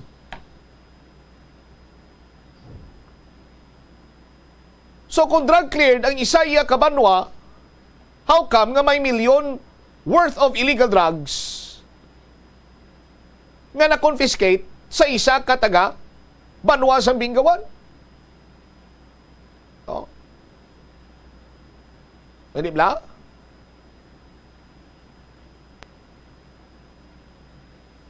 Ti para iya sa or in fairness man sa local government unit sang Bingawan, Iloilo, mas maayo guro kon mag-cooperate sa investigasyon sang Bingawan PNP kag di Iloilo Police Provincial Office para nga mapatod ninyo dira nga wala man kamuya naga-cover up sa kung sino man ang posible ginatumod sining drugista no, nga opisyal sang banwa or politiko nga nagaserbe drug protector. Oh. Sa aton sinamakoturan. Oh. Kung gusto niyo nga mapapas ang illegal drugs, ang paglapta sa illegal drugs sa inyo sini nga banwa, kung gusto ninyo nga magpanindugan nga drug-free, oh, cooperate ka mo sa investigasyon kag isubmit nyo ang inyo sinikaw galingon sa investigasyon. Oh, kay tikon waay ka man lang iya sang involvement, waay ka man lang iya sang kaangtanan dira sa illegal drug proliferation, hindi ka man iya drug protector, tinuway ka man siguro sang dapat ikakulba kag ikatahap kung isubject ikaw sa pagpangusisa o kon investigasyon. 15 minutos na nakaligad sa takna nga launa. Standby kay Bombo Jomar Villa. Sa gyapon, diri kita sa IPPO. Ang pagpalagyo ni Jessry Manlapos sa prisuan sang Tigbawan Municipal Police Station, nagapabilin sini iya nga dako nga misteryo.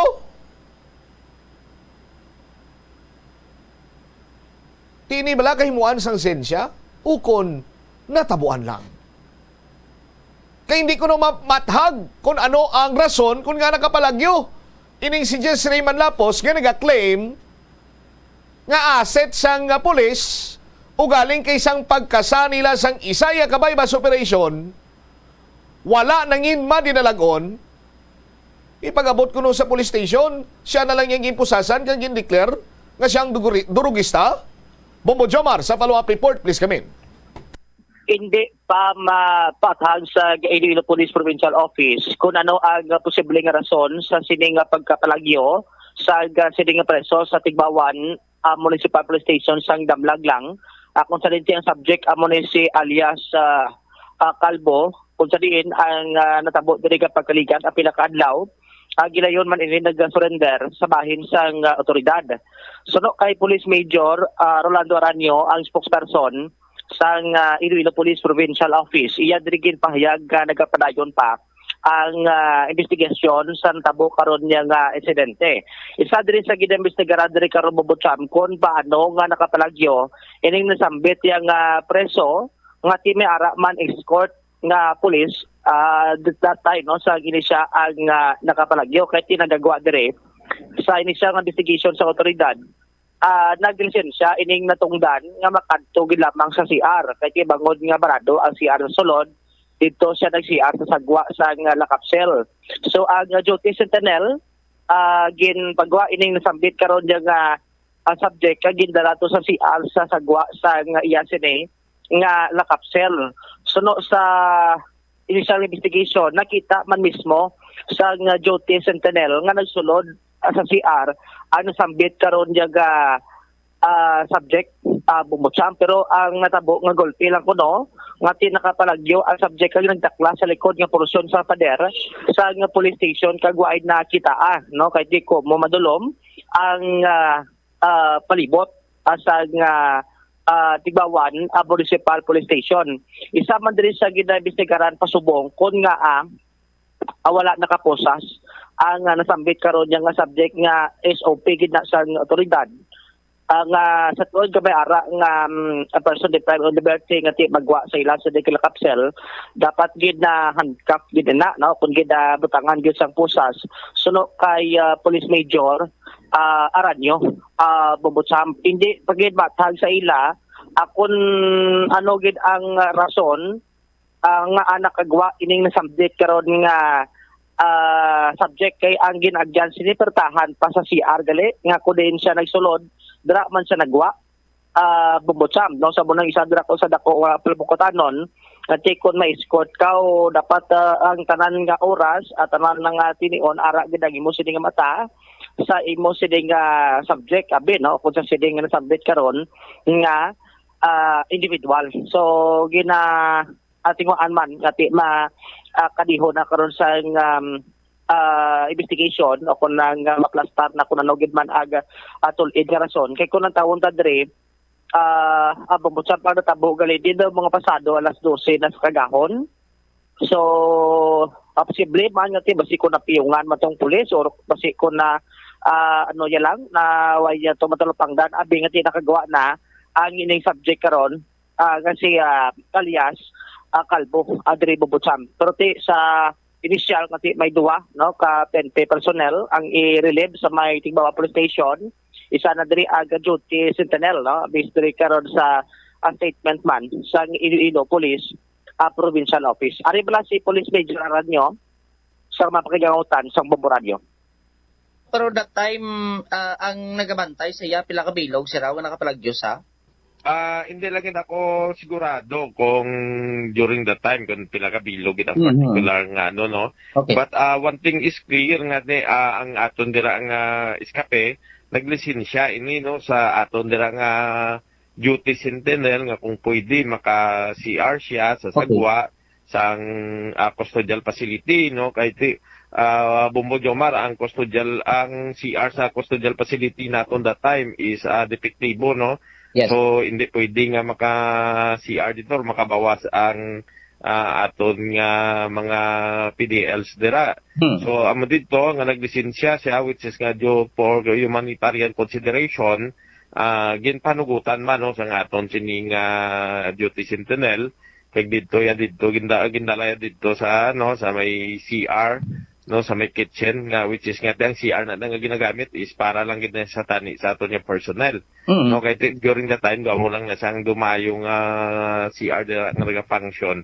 Yes. So unfortunately nakakuha ini isang oportunidad no ang TDLs naton dira. So amo to nga pagkakita yang wala may gabantay siya, dali-dali siya nga nag-eskapo no kag nagawas o naglumpat sa pader.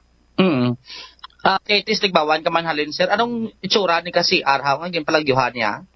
Actually, ano ni siya, no? Dito na to nabutang sa may likod nga bahin, sa may kitchen, sa nga tondira nga, no? Nga police station. So, although nga according to sa aton nga duty sentinel nga concern, ginsigurado yaman nga, ano, no, nga nakasulod sa CR, tapos ginabantayan niya, kaso lang siguro may mga intervening factor, nga lumidyo na ano gid siya no na butang sa kadimalason nakasilip gid sang oportunidad tong aton nga PDL kag nalagyo. Din sa nagagi sa pertahan man sa CR? Yes, no, okay ang CR naton di ano man lang niman mo isa lang gid ni kapertahan way naman sa sang iban nga ano nga agyan kaso lang siguro that time do wala makaha-focus sa iya ang aton nga duty sentinel, the reason why nga di nakakuha gid sa oportunidad. So ang duty sentinel isa din siya nga i-relieve? Yes. Okay. Posible, no? Kag ano gid siya. Isa gid na di sa mga gina-recommend. Ang isa sir?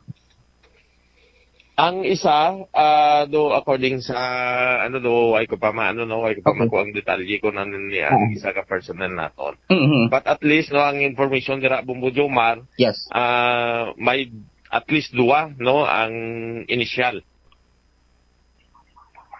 Si Police Major Rolando Aranyo, Adelicar Bombo Jam, kaga panomdoman do gandri ang Iloilo Police Provincial Office, kasi mangin warning nga ini no kag lesson learned na sa mga otoridad man nga ti sa sunod nga mas mayo nga idigid magdula no ang ila sila nga panulo kag at least kanji na masulit ang kasubong sila nga natabok kay sunod sa IPPO isolated case man lang ini no pero ti ang ginapangabay nga sa sunod nga mas ugton pagid no ag seguridad especially sa bahin karon sa otoridad agod nga ti hindi na masulit ang kasubong sini nga insidente dari Bobotsam.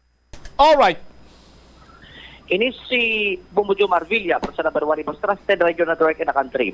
Bombo Radio Philippines. Bombo Radio. Bombo. Salamat kid na Bombo Jomar Villa sa imo siniiyang follow-up report. Kung ikaw ang duty jailer,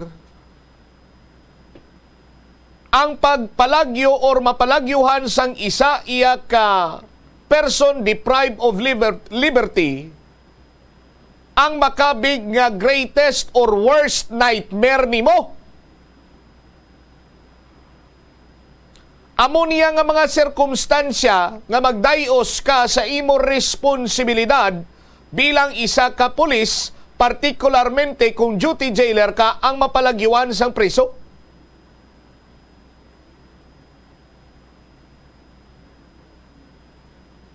Daw tampalas ini karon sa duty jailer kag mismo sa bug-o sini iyang Tigbawan Municipal Police Station nga mapalagyuan sila sang isa ka preso sa rason nga magamit lamang sang CR. Oh? Ti anong plastada? Sang naghambal ang preso? Ining si Jessray Manlapos nga, Chip, pwede ko ka pangihi, pwede ko ka pamuhin, pero pasensya sa mga nagapanyaga. Barado di ang CR tao sa sulodo, sang langapselo. Di pwede dito lang sagwa kay utoya. Bangod sa human consideration, ginpanugutan nga makagwa. Pero, inang tawo, arestado ina. Ti anong mga nagakadapat kung tani nga ginhimo ni duty jailer.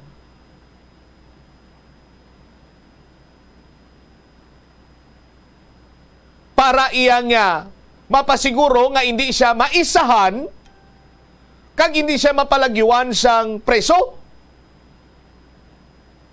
Oh? Tanigin secure niya man eh. Hindi iabot silingon kay naglisensya nga magamit sang CR ang isa ka preso las 12 tungang gabi or las 12 pasado sang kagahon. Pahanugutan mo lang siya nga daw kasubong iya nga naglisensya ang upod mo nga mate, Jen, Bob, masiar ko anay, liog lantaw-lantaw sang tinigang, doobos na? Mayo pa ganing tinigang eh. Kay manutisyaran mo pa ako na sobrahan kay ano ganing term na Bumbukres? Nagapanganta? Ano na? No?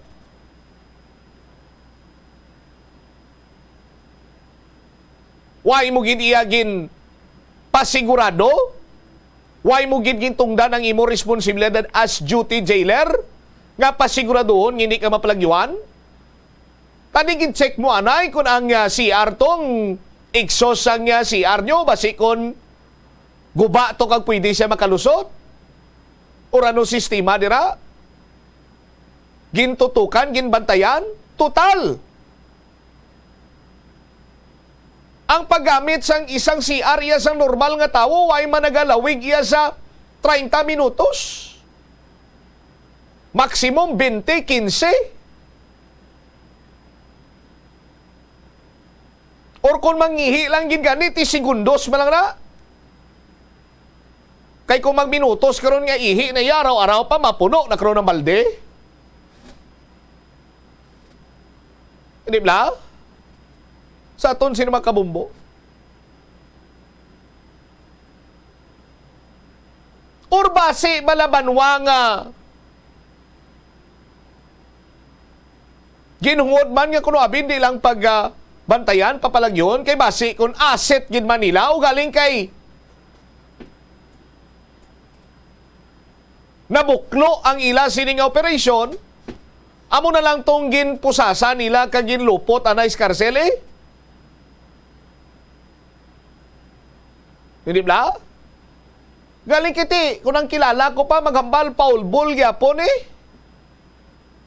Kaya ang punto sinadira, kung ano kag ano pa man niya, asset man kag kung hindi, the fact remains nga napalagyuhan sang preso, kag way man tani iya madakpan liwat, kung wala, nag-surrender. Oh. Ti dapat may mga nagakaigo nga disciplinary action nga patigayunon. Ikanugon, madisimbre na, do mapurnada ang mga kayuhanaw sa aton sinimag kabumbo, di ba?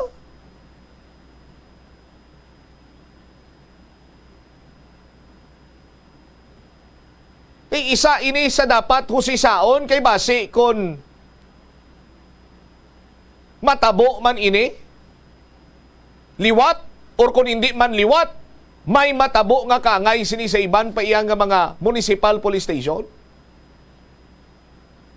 Oh, sa aton sini makabumbo. Kung sa tinarso, ini man sila nga tinarso, kung sa mga pinilsupo pang istorya, araw-araw pa. Duty jailer ka, mugila na obra mo, plagyuhan ka pa. Oh. Sa aton sinimatag palamate. Oh. Ti anong pagpangusisa dire nga gin patigayon sang Chief of Police sang Tigbawan PNP? Anong mga lihok sini? At least duha ang i-relieve sa pwesto. Ti pananglita na be granting for the sake of discussion. Oh. Kriminal, manugpatay tao, rapist, tanto abi ang nakaplagyo. Kag pagluksoy ito sa pader, halin iya sa Tigbawan Municipal Police Station, nakasulod sa isa kabalay or kung ano man dinang nasa lapuan niya, may nasugata siya. Kung killer siya, linampusan niya ba to? Nanulod sa sang puluyan. Bangod kay may killer instinct siya, nang do to siya ka mga tao. Or kung rapist man, nanulod to siya sang puluyan. Kag nang lugos to sang kutob lang makita niya sa sulod sang panimalay.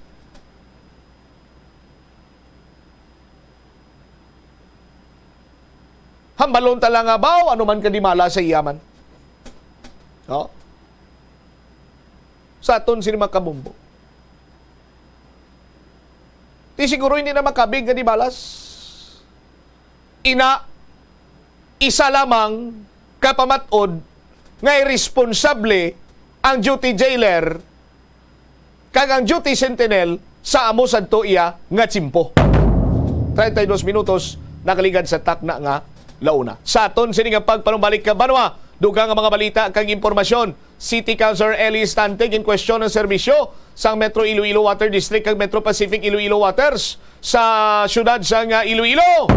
Lakip na sina dire pagtaas ang bilis ang raw materials kag epekto sa inflation kamay nga rason sa pagsaka sa 152 ka mga Noche Buena items suno pa man sa Department of Trade and Industry. Balikan naton ini pagkatapos ang pila ka importante nga mga panumdum. Oras na The Farmers Bazaar, your traditional public market with the touch of Plazuela Dos, ang isa ka lugar nga gintukod sa tion kag sa kasagsagan sa COVID-19 pandemic nga may tinutuyo nga maghatag sa imo sang safe marketing experience. Subong nga ang COVID-19 hindi nagidman dako nga pamahog kag nagapakadto na kita sa next normal. Rest assured nga ang Farmers Bazaar will further evolve agud yung magpadayon sa paghatag sa inyo sing satisfying marketing experience. The Farmers Bazaar. Sa lower level, tara na pahamtang ang fish, poultry, kag meat section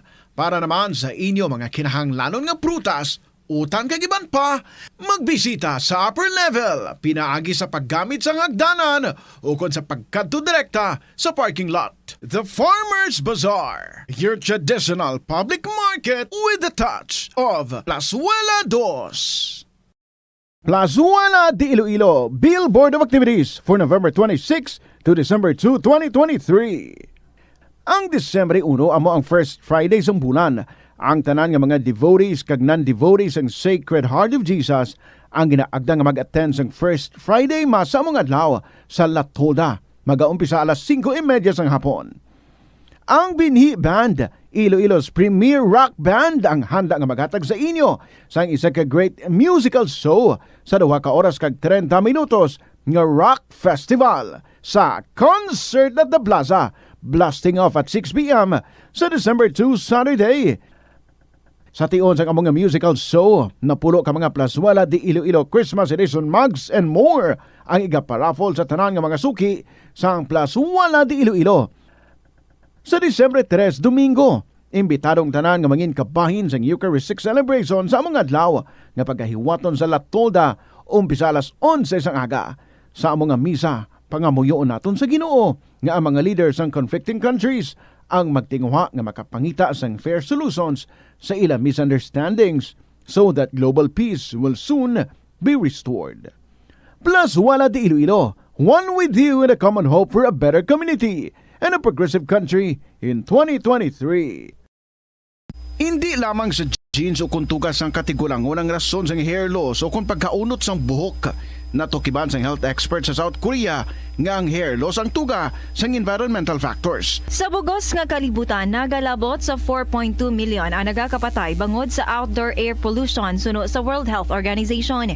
Mas sobra 90% sang populasyon sa kalibutan ang nagaistar sa populated areas sa diin ang heart attacks, aggravated asthma, irregular heartbeat kag poorer lung function ang pila lamang sa ang Pasko panahon sang selebrasyon kag pagkinasadya. Apang bangod sa kasakoon sa mga preparasyon sa okasyon, kung kaisa, makahatag man nini sa aton sang kakapoy o kon stress. Yari ang mga pamagi agod mabulong ang stress sa tion sang Pasko.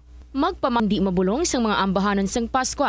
Magprepara sa imo paborito nga Christmas playlist kag patunuga kung ikaw ang daw nakabatyag na sang stress. Magluto sang imo paborito nga Christmas menu. Ang pagluto sang imo paborito nga pagkaon ang makalikaw man sa imo, ilabi pa kung ini imo gen preparar para sa imo mga pinalangga. Magpain sang oras nga makapahuway sa madamo nga mga hilikoton sa Pasko. Mahimo ka nga makalakat-lakat o kung makahangaw-hangaw sa palibot, makatulog sa makadali, magpamati sa mga matahong nga drama sa Bombo Radio o kung sa mga pinili nga musika sang Star FM. Bangod malamig ang panahon sang Pasko, manami maghigop sang mainit-init. Samtang nagapahuway ka, maghigop sang mainit nga kape, gatas, tea o kon tsokolate, samtang nagabasa-basa sang imo paborito nga libro, kagiban pa nga mga blasahon. Nagapamagan man sang balatyagon ang pagbulig sa iban nga tawo. Mahimo ka nga magpakig-angot sa simbahan o kon sa mga volunteer groups, kag magbulig o kon magupod sa ilang mga gift-giving activities. Magpain sang oras sa pagpangamuyo kag sa pagpamalandong sa kahulugan sang Pasko kag sa kalipay nga dala sa aton sang pagkatawo sang Nenyo Jesus sa Bethlehem. Ini nga pahanumdom ang ginadulong sa imo sang the #1 and most trusted radio network in the country, Bombo Radio Philippines. Basta Radio, Bombo! Ang leptospirosis ang isa ka bacterial infection nga makuha halin sa sapat. Ining nagalapta pinaagi sa ila nga ihi, ilabi na sa ido, ilaga kag farm animals. Kung mayara ikaw sang open wound kag mag-ubog sa tubig, dako ang posibilidad nga ikaw ma-infect sang leptospirosis. Kung ikaw ang ginahilanata, nagayelo ang supat tig mata, pila lang ini sa mga sintomas sang nasambit nga balatian. Apang mahimo man nga mabulong ang leptospirosis gamit ang antibiotics. Apang kung malala ang infection, mas maayo nga magpadulong sa ospital. Ang Pasko panahon man sang bakasyon para sa mga mag-abyan o kung magpamilya. Apang panahon man ini nga ginahingalitan sa mga kriminal kag mga bentahoso. Kung maglakat, siguruhon nga nakakandadong inyo balay agud indi masulod sang makawata. Antes magbiyahe, ipatsekyar anay sa mekanikong imo sa lakyan agud masiguro nga maayong kondisyon sini. Magmaneho lang sang matawhay kag sa husto nga kada sigon agud malayo sa disgrasya sa dalanon. Planuhan nga daan ang pagmaneho kag ang mga ruta kag alternatibo nga ruta agud makalikaw sa huol sa trapiko kag madasig nga makalabot sa destinasyon. Apang siguruhon nga sunado mo ang ruta nga imo ginaagyan. Kung malawig ang biyahe, magpondogid kag magpahuway sa mga hilway nga lugar. Kung nagapanakayon sa pampubliko nga salakyan, sigurohon ang dalang mga bagahe kag tsakeron pirme nga wala ikaw sang may malipatan. Taguon sang maayos sa bag ang dalang nga malahalon nga mga pagkabutang. Siguraduhon nga naka-full charge ang dalang cellphone kung magbiyahe kag magdalagid sang charger. Magbalon sa pagkaon kag ilimnon nga tubig kung nagabiyahe. Ini nga pahanumdom ang ginadulong sa imo sang the #1 and most trusted radio network in the country, Bombo Radio Philippines. Basta Radio, Bombo! Sa kasakoon sa mga ginikanan subong, tumalagsahon na lang kamo nagaupod bisan magkaon. Apang bisan anuman kuntani nga kasakoon sang miyembro sang pamilya, hatagi gid sang oras nga kamo makaupdanay sa kalan-an o kon makalagaw kun wala sang trabaho. Kung nagaplano sa aktibidad agod nga maka-enjoy upod ang imong nga pamilya, tandaan nga ang focus nyo amo ang pag-spend sang inyo oras nga updanay kag wala dapat sang iban nga mga bagay nga ginapaminsar kaangay sang trabaho o kon homework. Money saving tips. Tipigi ang imo kinitaan, magtipid sang kwarta, magbukas ang savings account sa bangko, kag dira ipatago ang imo tinipon. Indi magastos ang sobra sa imo ginakita. Unahon nga baklon ang imo mga kinahanglan, kag indi ang gusto mo lamang nga baklon. Indi magsulod sang madamo nga kwarta sa imo wallet agod indi ka matentar nga maggasto. Maghimo sang weekly budget plan para sa pagkaon. Tipigi ang imo ikayong lawas agod makalikaw sa balatian kag sa dako nga kagastuhanan sa ospital. Molo Plaza ang central landmark sang Molo. Diri mo makita ang madamo nga mga iconic tourist spots sang syudad, lakip na ang Molo Church kag Molo Mansion. Ang nasamit nga distrito ang birthplace sang Pansit Molo. Kilala man ang Molo Church ako ng St. Anne Parish Church bilang feminist church, bangod sa duwa ka mga raya sang Jesus ka mga female saints nga nakalinya sa tagsa kakilid sang altar. Sang tuig 1886, ginbisita ni Dr. Jose Rizal ang Molo Church bangod sa biblical painting sini kag nagserbe pa nga evacuation center sang World War II. Nagakaon ka man bala sang tofu, malasay ini pero matamis ang dala nga benepisyo sini sa lawas. Sino kay Kerry Torrens, isa ka qualified nutritionist, ang tofu ang makabato sa obesity kag makabulig sa weight loss. Ang tofu ang mayara sang tuman ka manubo nga level sang cholesterol kag fat, gani maayo ini para sa epektibo nga weight loss. Ang tofu ang nakabulig man ikaw sa hair loss. Ang human hair ang ginabugusan sang protein, gani ang ini nga nutrient ang required agod mag-maintain sang hair health, volume kag quality. Ipabilin ang maayo nga panglawason sa panahon sang Pasko. Mag-ehersisyo sang nagakaigo apisar nagabakasyon. Magpain sang tunga tubtub isa ka oras nga tiyempo para sa pag-ehersisyo kada adlaw. Magkaon lang sang nagakaigo ilabi na kun madamo sang handa sa lamesa. Balansihon ang pagkaon sang karne, utan, prutas kag dessert. Hindi but silingon nga madamo ang preparasyon. Mapagusto ka naman sa pagkaon. Antes magpadulong sa Christmas party, magkaon ka na nga daan sang jutay halin sa inyo balay agud makontrol mo ang imo pagkaon sa tion sang selebrasyon. Kung magkuha sang pagkaon sa buffet, tilawi anay ang pagkaon kung mauyunan mo o kung hindi, antes magbutang sang madamo sa imo plato agud hindi mauyang.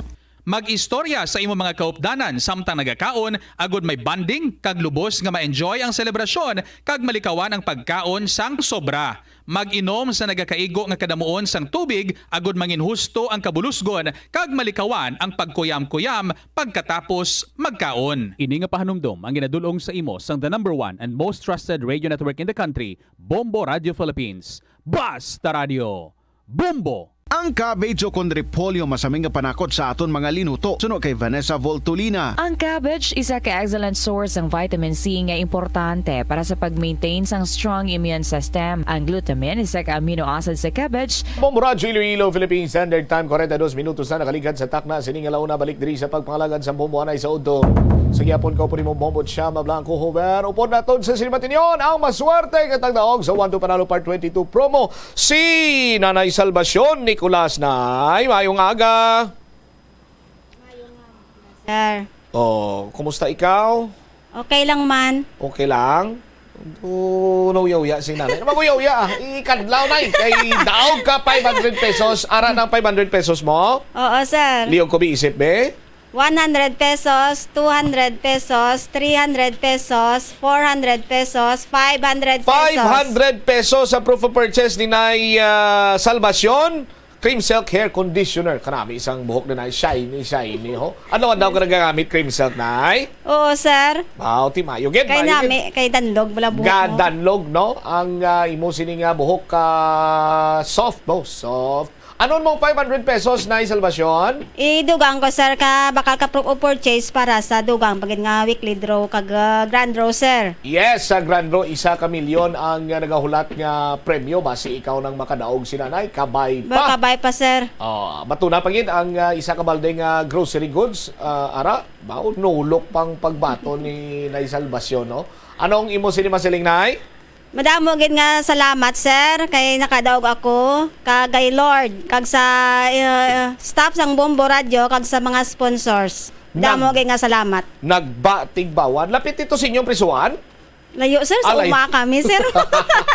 Sa Banwa, sir, ang prisuan. Okay. Sige, agdaaman to mga taga-Tigbawan nga mag-intra sila sa 1-2 Panalo Part 22 promo sa Bombo Radio kag Star FM. Mayo nga po no, nang naagda ko gali ka mo, subong nga pasakop ka mo sa promo sang Bombo Radio kay base sa sunod nga mga draw ka mo man ang magadaog. Sige. Salamat kinay. Congratulations. Damo gid, sir, nga salamat. Basta Radio Bombo. Star FM. It's all for you. Okay, dinimabit aton sining nga tagdaog. Isa sa aton sining nga mga daily draw winner, Salvacion Nicolas, ang nagba Tigbawan Iloilo. Yes, sining nga proof of purchase cream silk conditioner. 45 minutos na nakaligad sa takna sining nga launa. Si Iloilo City Councilor Ellie Stante ginakwestiyon ang serbisyo sang Metro Iloilo Water District. But silingon nga dismayado siya sa serbisyo sang MIWD kag sang MPIWD Metro Pacific Iloilo Waters. Ngaman, check tabi ang follow-up report ni Momo Angel Tangel. Sa report, please come in. Bombo Cham gina-question ni Iloilo City Councilor Ellie Istante ang serbisyo nga ginahatag sang Metro Iloilo Water District kag Metro Pacific Iloilo Water diri sa bahin sang syudad. Paagi sa iya privilege speech man Bombo Cham sa may Iloilo City Council, yaging plastar ang mga reklamo nga nabaton sang iya opisina sa mga pumuluyo nga nagaantos nga hindi sila malabot sang supply sang tubig o kun wala gid sila Bombo Cham sang may mabaton man nga tubig. Ang konsihal ginplastar niya diri ang mga punto nga gin-raise niya Bombo Cham sa Iloilo City Council. Una diri ang question bala Bombo Cham sa bahin sang Metro Pacific Iloilo Water kaga Metro Iloilo Water District kung ano ang sitwasyon sang water supply diri sa may syudad sang Iloilo. Enough bala ang supply nila sa demand sang mga pumuluyo kag ano ang status sang comprehensive plan nila nga mahatagan ang syudad sang enough nga water supply by 2024 Bombo Cham kag ano ang status ka desalination plan nila kaupod diri o kun ang ilang plano sa Metro Pacific Iloilo Water kag Metro Iloilo Water District kag Bombo Cham ang question pagidri sang konsehal kung naistorya bala nila ang mga bulk water suppliers o kung iban nga mga bulk water suppliers para sa lower water rate nila pati at least makabulig man sa mga pumuluyo sang syudad sang Iloilo kag ang isa pagidri Bombo Cham nga dako a question nga nag-intra sila sa waste to energy nga project without giving priority sa main nilang responsibility nga paghatag sang enough nga tubig sa mga taga-syudad sang Iloilo kay pati Bombo Cham ang several reports nga ni-increase kuno sa ila rate sa water tanker delivery nga ligad around 120 pesos based man abi sa letter nga nakalabot si Councilor Istante naglabot na ini siya sa 200 pesos Bombo Cham. Patag sang konsihal doon nagapakita ini nga do hindi sila kasarang sang ila responsibilidad para sa mga pumuluyo sang syudad.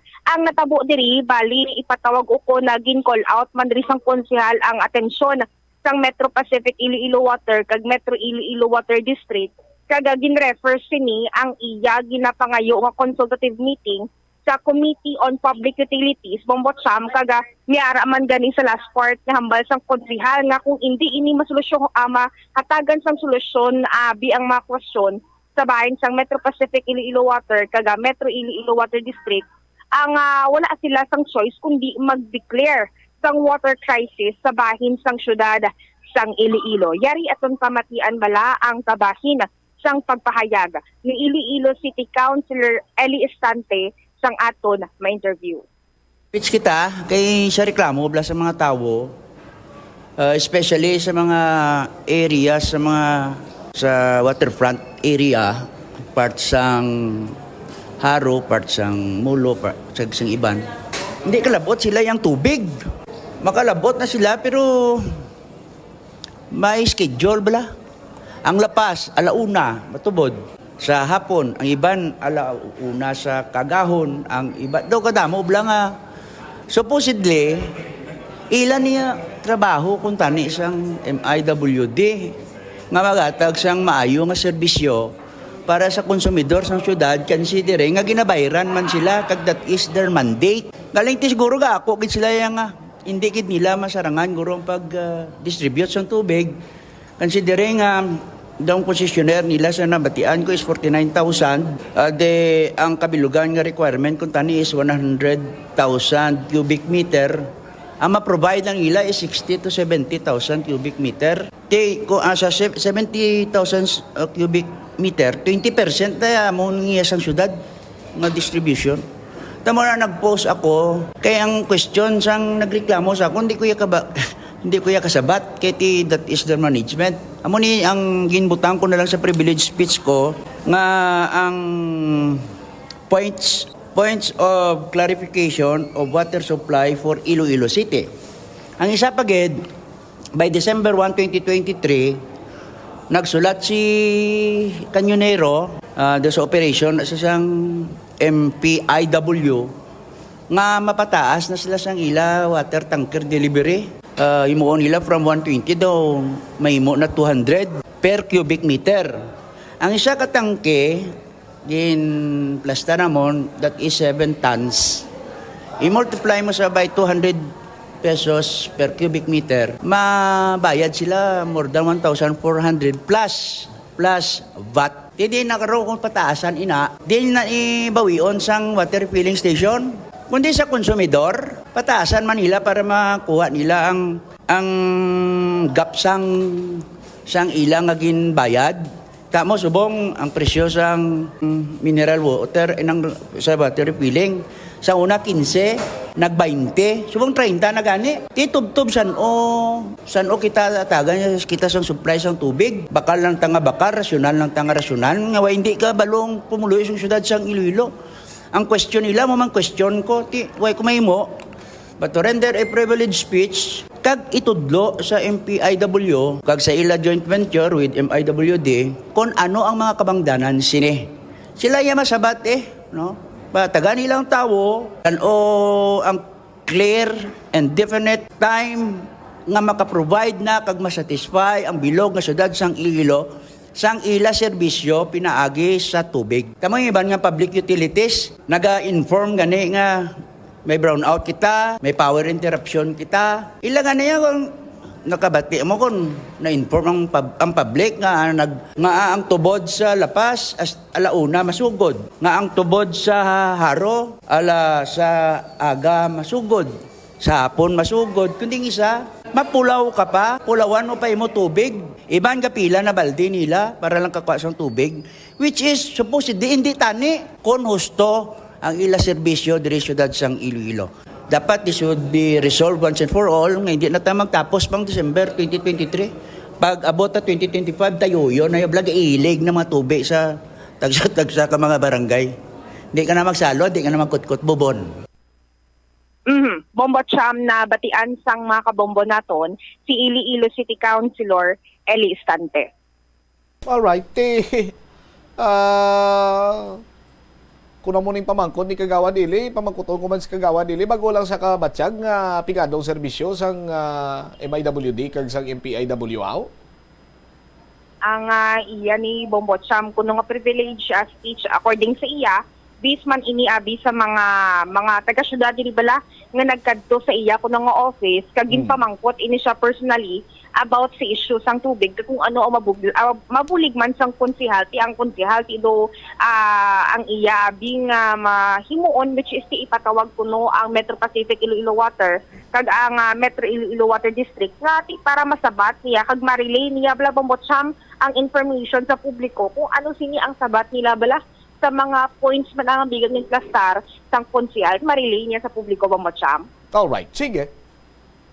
Ini si Bombo Angel Pichiliertan para sa the number 1 and most trusted radio network in the country, Bombo Radio Philippines. Basta Radio, Bombo! Salamat kay Bombo Angel. Tanang pamangkot kung may isabat ang Metro Pacific Iloilo Waters. Kaga Metro Iloilo Water District. Sa aton sinima ka Bombo.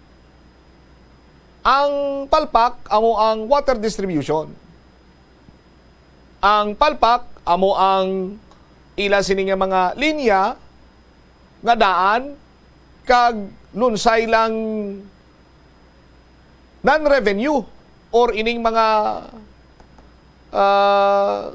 usik bala. Rason nga ti kalabanan sa mga konsumidor waay sang may nagakaigo sini iya nga nagatubod sa ila sini nga gripo bangod sa mga guba,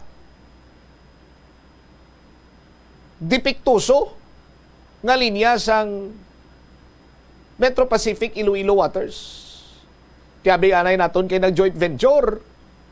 Pila ka milyon ang ibubo sining worth sang pipe laying project. Sa aton sinimatag palamati, daw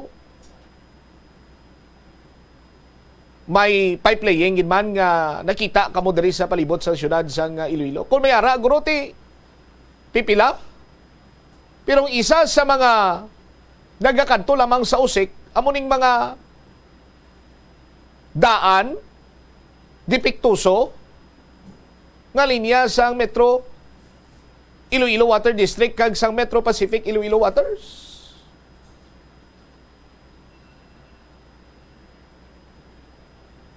Tihulaton ta ang pagpatahag kay ginpatawag sang konsyal ang MIWD MPIW to explain sa mga konsumidor kung nga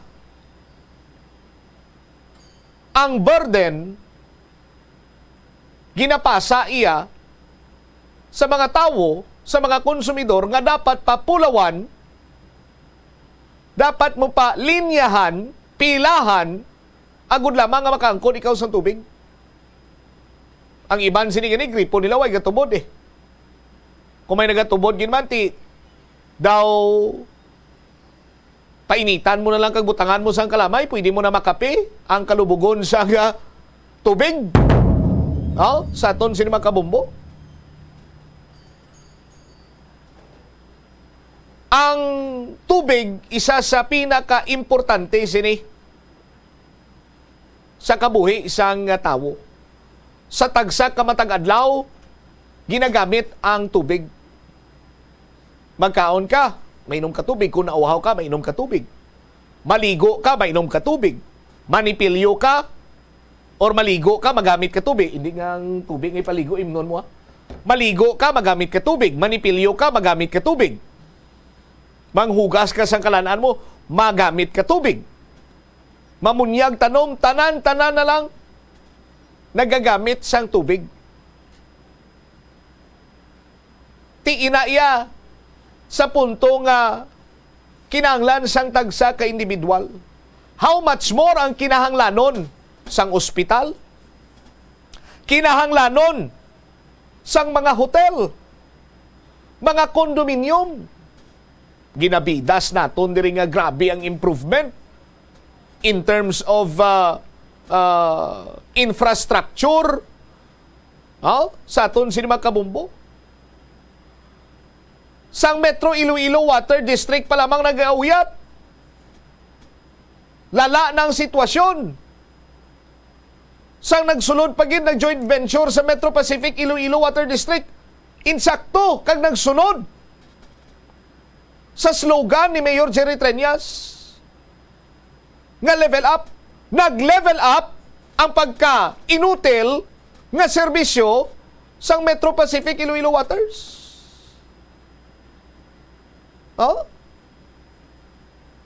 Di ba? Sa aton sinimatag palamati.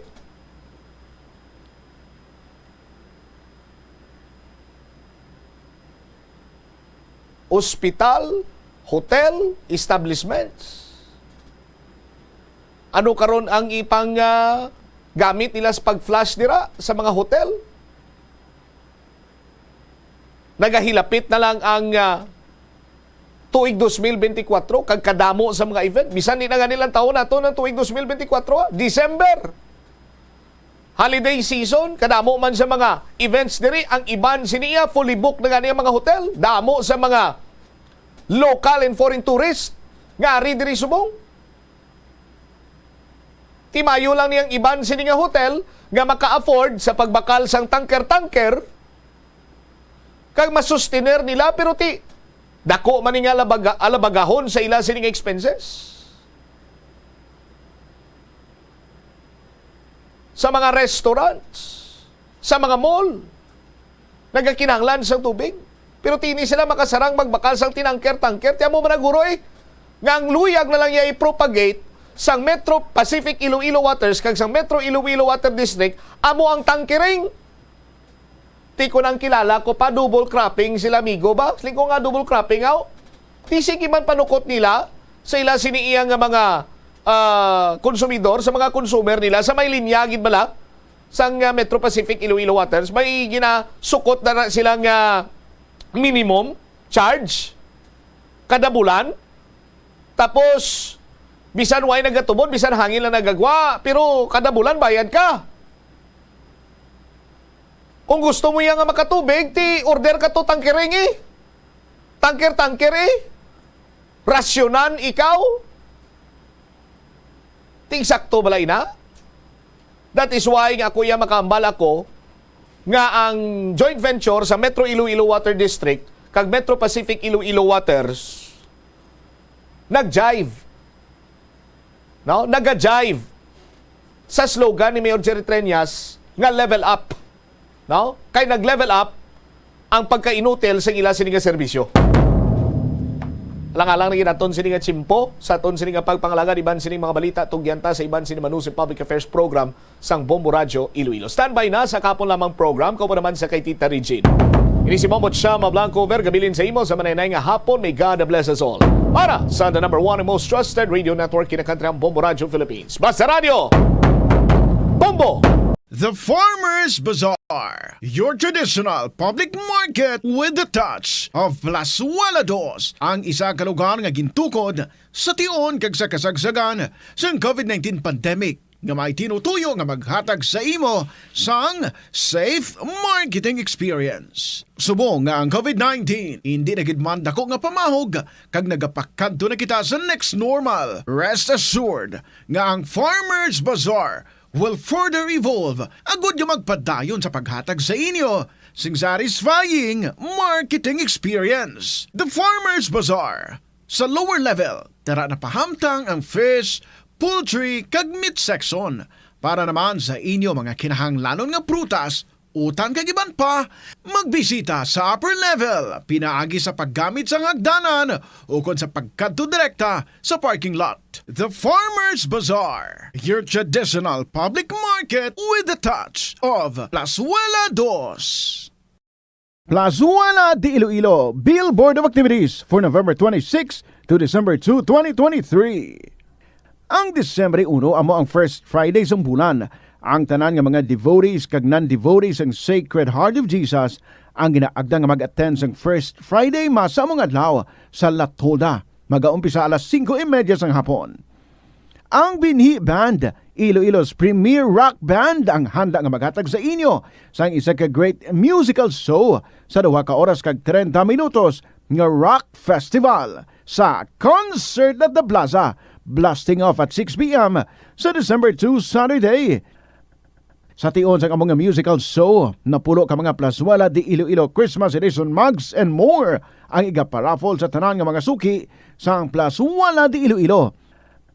Sa Disyembre 3, Domingo, imbitadong tanan nga mangin kabahin sa Eucharistic celebration sa among adlaw nga pagahiwaton sa La Tolda umpisa alas 11 sang aga. Sa among misa, pangamuyoon naton sa Ginoo nga ang mga leaders ng conflicting countries ang magtinguha nga makapangita sang fair solutions sa ilang misunderstandings so that global peace will soon be restored. Plazuela de Iloilo, one with you in a common hope for a better community and a progressive country in 2023. Tanan kita mayara sang mabulig agud pakibatuan ang climate change. Magamit sang bag nga pwede magamit sang liwat-liwat agud mabuhinan ang plastic bag nga ginahaboy. Bango dinhi nagatugas sang greenhouse gases. Ikaduha, hindi masumi magamit sang computer. Kung 4 ka oras lamang sa isa ka adlaw ang imo nga paggamit sang computer, makabuhing ka na sang carbon dioxide emission nga 83%. Ikatatlo, kung malapit man lang imo nga kaladuan, mas maayo nga maglakat o kung magsakay na lang sa bike. Magluwas sa makakinot ka na, mabuhinan pang polusyon nga nagatugas ang climate change. Magtipid sa paggamit sang kuryente, pinaagi sa mga masunod. Maggamit sa mga energy-efficient nga bumbilya, kaangay sang compact fluorescent bulbs ukon LED lights, imbis nga incandescent bulbs. Patsyo ng mga suga nga wala ginagamit. Tingbon ang mga bayo sa pagpamlansya. Himuon ang pagpamlansya isa lamang kabes sa isa ka semana. Buksan ang inyo bintana, agud makasunod ang preskang hangin kag silak sang adlaw sa sulod sang balay, agud malimitahan ang paggamit sang electric fan kag suga. Conserve water. Kung magpanglaba, maggamit sang palanggana kasubong man kung nagahugas sang pinggana. Unahon hugas ang mga baso, kutsara kag pinggan kag ipaulihi ang mga mantikaon nga kalaha kag kaldero. Gamitan ni Watt ang hinugasan o kon pinamunlawan nga tubig sa pagbuhos sang inidoro, paglabas sang trapo, pagtinlo sang balay kag pagpamunyag sang tanoma. Gilayon niya ipa-repair ang tagas o kon leak sa gripo. I-report sa Water District kung mayra sang linya sang tubig nga naguba.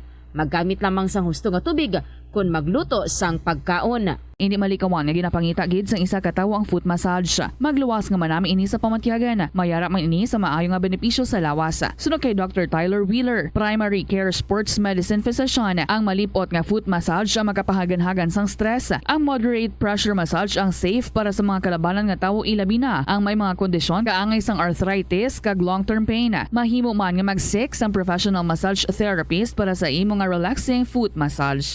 Kung ikaw isa ka chess lover, yaring pila ka brain benefit sa paghampang sini. Kag kung wala ka nagahampang sini, umpisahin na. Sunod sa pagtuon ng paghampang sang chess makabulig likaw sa Alzheimer's disease. Bangod ang utok nagatrabaho kaangay sang muscle, nagakinahanglan ini sang exercise agud mangin healthy kag malikawan ang injury. Magluwas diri ang paghampang sang chess ang nagapa-improve man sang concentration, memory, creativity kag problem-solving skills kag napamatud-an man nga nagapaalam. Madamo sa ato ang hindi katulog kung wala sang electric fan. Yaring pila sa hindi manaming epekto sa paggamit sang fan kada gabi. Congestion, ang naga-circulate ka hangin halin sa mga fans, ang makapadry sang baba, ilong kag tutunlan. Allergies, masami nga madala sa hangin ang mga yabuok na naga-trigger sang allergies. Makatugas ang muscle cramp ang hangin nga naghalin sa mga electric fan. Amo nga kun kaisa, may eksperyensyahan ang masakit nga lawas kung magbugtawa. Importante man nga regular nga tinluan ang fan blades, agad masigurado nga hindi ini pagkiniran sang yabuok. Sa patatas, masami ginahaboy na lang nato ng panit. Sunod kay Dr. Cynthia Sass, isa ka nutritionist, ang panit sang patatas na makabulig sa increased potassium intake. Ang potato skins nagaprovide man sang source sang iron nga isa ka essential mineral nga ang primary function nagalakip sang pagsuporta sang red blood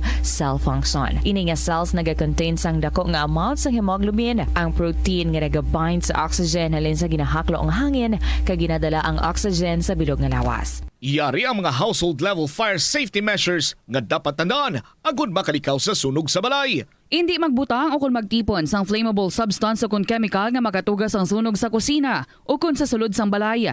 Ipalayo man sa mga kabataan ang pospro kag lighters. Patya ang kalayo kag baga matapos ang pagluto sa kusina. Siguraduhon nga wala nagasungaw kag pirmi limpyuhan ang mga kerosene kag gas stoves. Tandaan, ang paglikaw sa sunog sa sulod sang balay, responsibilidad sang bilog nga pamilya. Himua nga mabungahon kag mapuslanon ang imo bakasyon sa panahon sang Paskwa. Yari ang pila ka mga bagay nga pwede mo mahimo agod mas masulit mo ang imo Christmas vacation o kon holiday break. Magtuon sa pagluto sang magkatuhay nga mga pagkaon. Magbulig sa ginikanan sa pagpreparar sa pagkaon kag tun-an kung paano ini ginaluto. Kung matutom ka sa pagtuon sa kusina, sigurado nga sa masunod nga Paskwa ikaw na ang mayor sa lamesa. Mag-set sang reunion sa imo mga kaabyanan o kun anay mga classmates. Talagsa na lang kamo magkitaay gani ingaliti ang okasyon sang Paskwa nga liwat kamo magkaupdanay. Hindi tanan nga banding madala lang sa imnanay. Mahimo kamo magkaorganisa sang iban pa nga mga outdoor activities, kaangay sang hiking o kon paglagaw sa mga tourist spots nga malapit sa inyo lugar. Kung masarangan, mahimo man kamo mag-amutay kag magpatigayon sang gift-giving activities. Magbisita sa imo mga himata sa malayo nga talagsa mo na lang makita bangod sa kasakoon. Tion man ini, agod mapapag-on pa ang inyo relasyon. I-develop pagid dugang ang imo talento kag iban pa nga mga interes,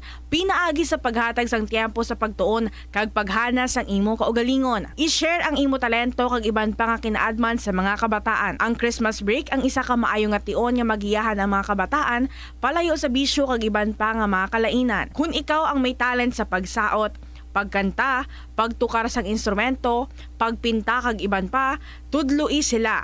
Mahimo mo man sila nga matudloan sa mga hilikoton sa sulod sang balay nga masarangan nila agod makatuon sila nga magtungod sang responsibilidad sa ulihi. Ini nga pahanumdom ang ginadulong sa imo sang the #1 and most trusted radio network in the country, Bombo Radio Philippines. Basta Radio, Bombo! Atensyon sa mga mahilig magamit sang aircon. Nagpaandam ang medical expert batok sa mga balatian nga mahimo makuha gikan sa sobra-sobra nga paggamit sini.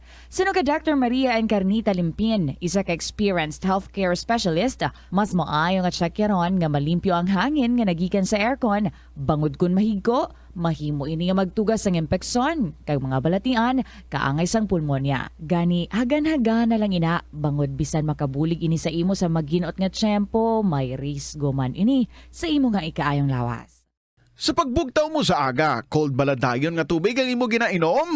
Ay, dali lang, wait a minute. Para sa ininit. Suno kay Dr. Deborah Weatherspoon, isa ka advanced practice nurse, mas maayo nga mag-inom sang alabaab nga tubig sa aga. Paathag ni Weatherspoon, iniya nagabulig sa lawas nga magpagwa sang toxins kag naga-improve sang imo blood circulation. Sa mga babayi, ang pag-inom sang alabaab nga tubig ay nagabulig man kung ikaw nagasuprer sang period cramps. Ang tambo o kung bamboo shoots manggaranon sa dietary fiber, low in calories kag power-packed sa essential nutrients. Suno sa pagtuon sang comprehensive reviews in food science and food safety. Ang phytosterols kag phytonutrients sa tambo ang ideal sa pagtunaw sang harmful LDL cholesterol sa lawas. Ang antioxidants sa tambo ang essential man sa pagpabaskog sa sulod kag sagwa sang lawas. Suno naman sa pagpanalawsaw sang Journal of Ethnopharmacology, ang bamboo shoots mayara sang anti-inflammatory kag analgesic o pain-killing properties. Masami bala nga nagabiring ang imutiil? Suno kay Dr. John Hubert Pua, isa ka orthopedic surgeon,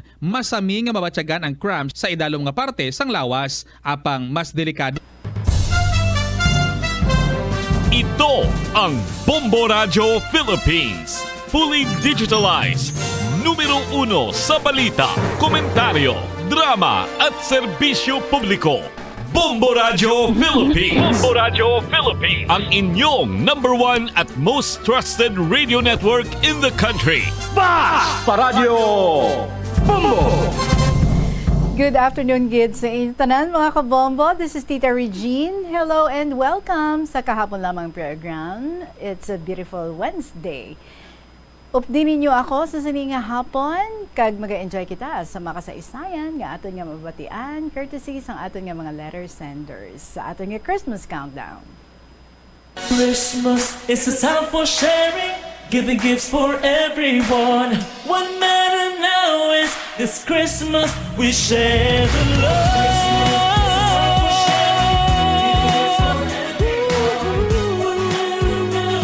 This Christmas we share the love. 26 dias na lang, kag Pasko na, mga kabombo. Kumusta na kamo dira? Kumusta kamo today? I hope you're all feeling good, all smiling, busog. And busog man sa mga istorya nga luyag ninyong i-share diri sa KLP. I'm sure you have so many stories. Galing basing ibang dira huya-huya lang. So feel free na. Let it out. Share ang inyong mga istorya. I-email ninyo ina sa bombo_iloilo@bomboradio.info. Kung ginsulat, then ipadala na sa kahapon lamang program, DYFM, Bombo Radio, Iloilo, Sky City Tower, Mapa Street, Iloilo City. Again, this is KLP, kaupo ninyo si Tita Regine. Today is November 29, 2023, beautiful Wednesday. Aring ato ng bahanon para sa inyo from Kija Velez. Okay na tayo. Good afternoon.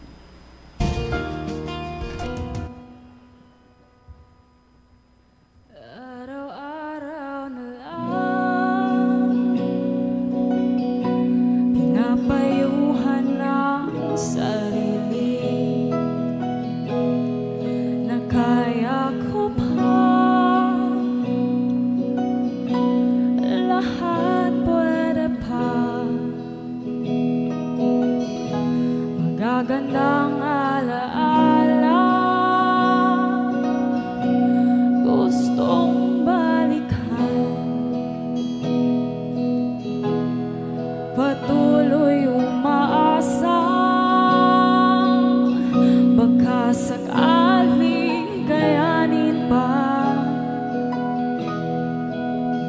ngunit tadhana na ang nagsasabing tayo'y may katapusan di dapat ipagpilit ang puso nating ayaw na tama na alam kong sawa ka na.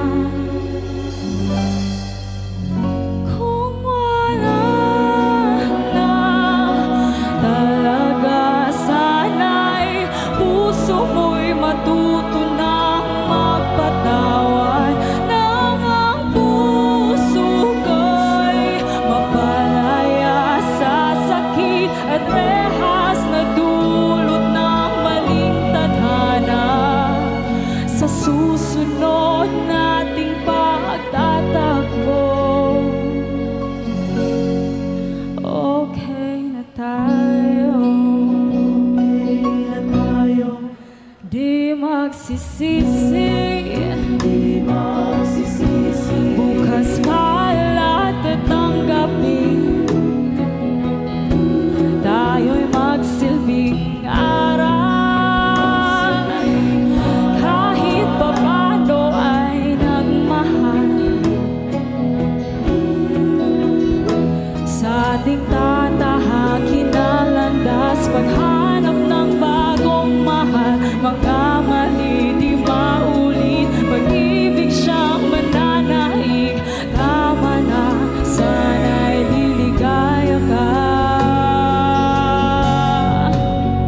Kung wala na talaga, sana'y puso mo'y matuto ng magpatawad. Nang ang puso ko'y mapalaya sa sakit at rehas na dulot ng maling tadhana.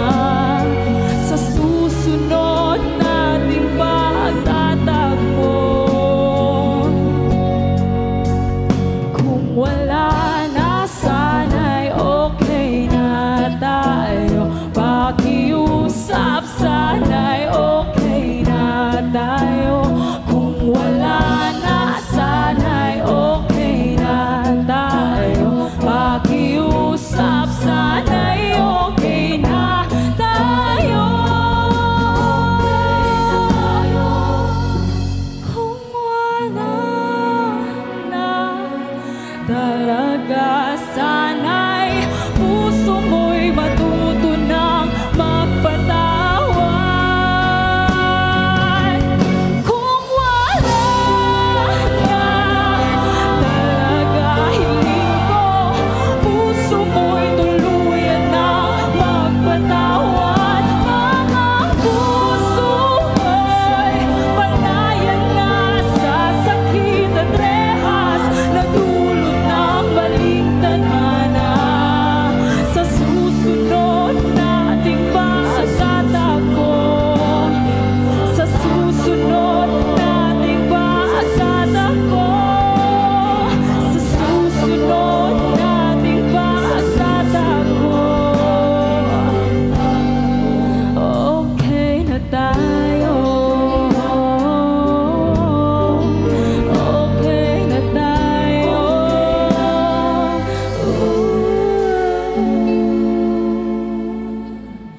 Sa susunod nating pagtatakbo, okay na tayo.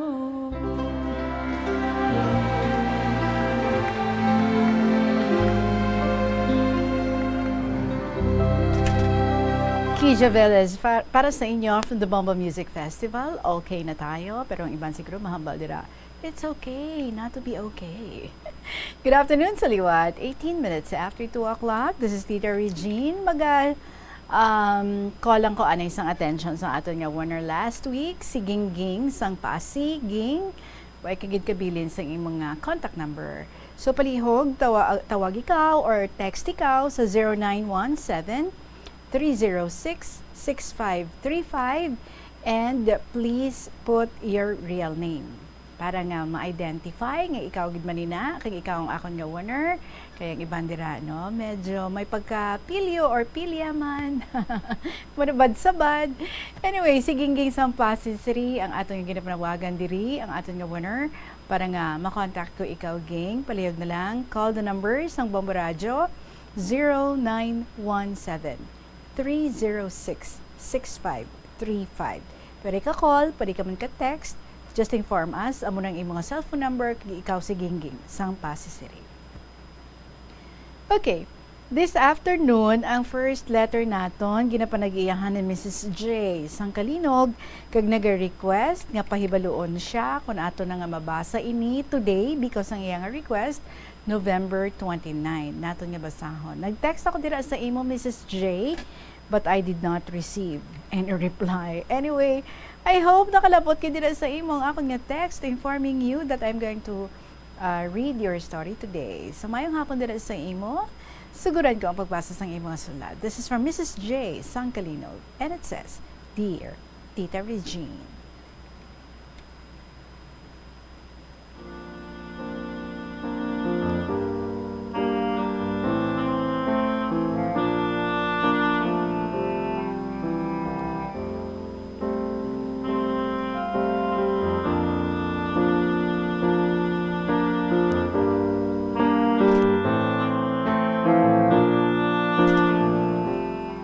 Tita, good afternoon.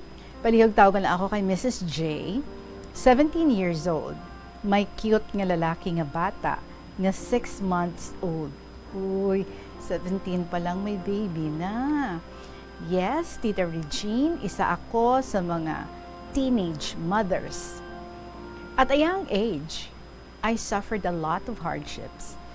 Ang ako nanay abroad, an OFW. Gaobra siya sa Dammam, Saudi Arabia.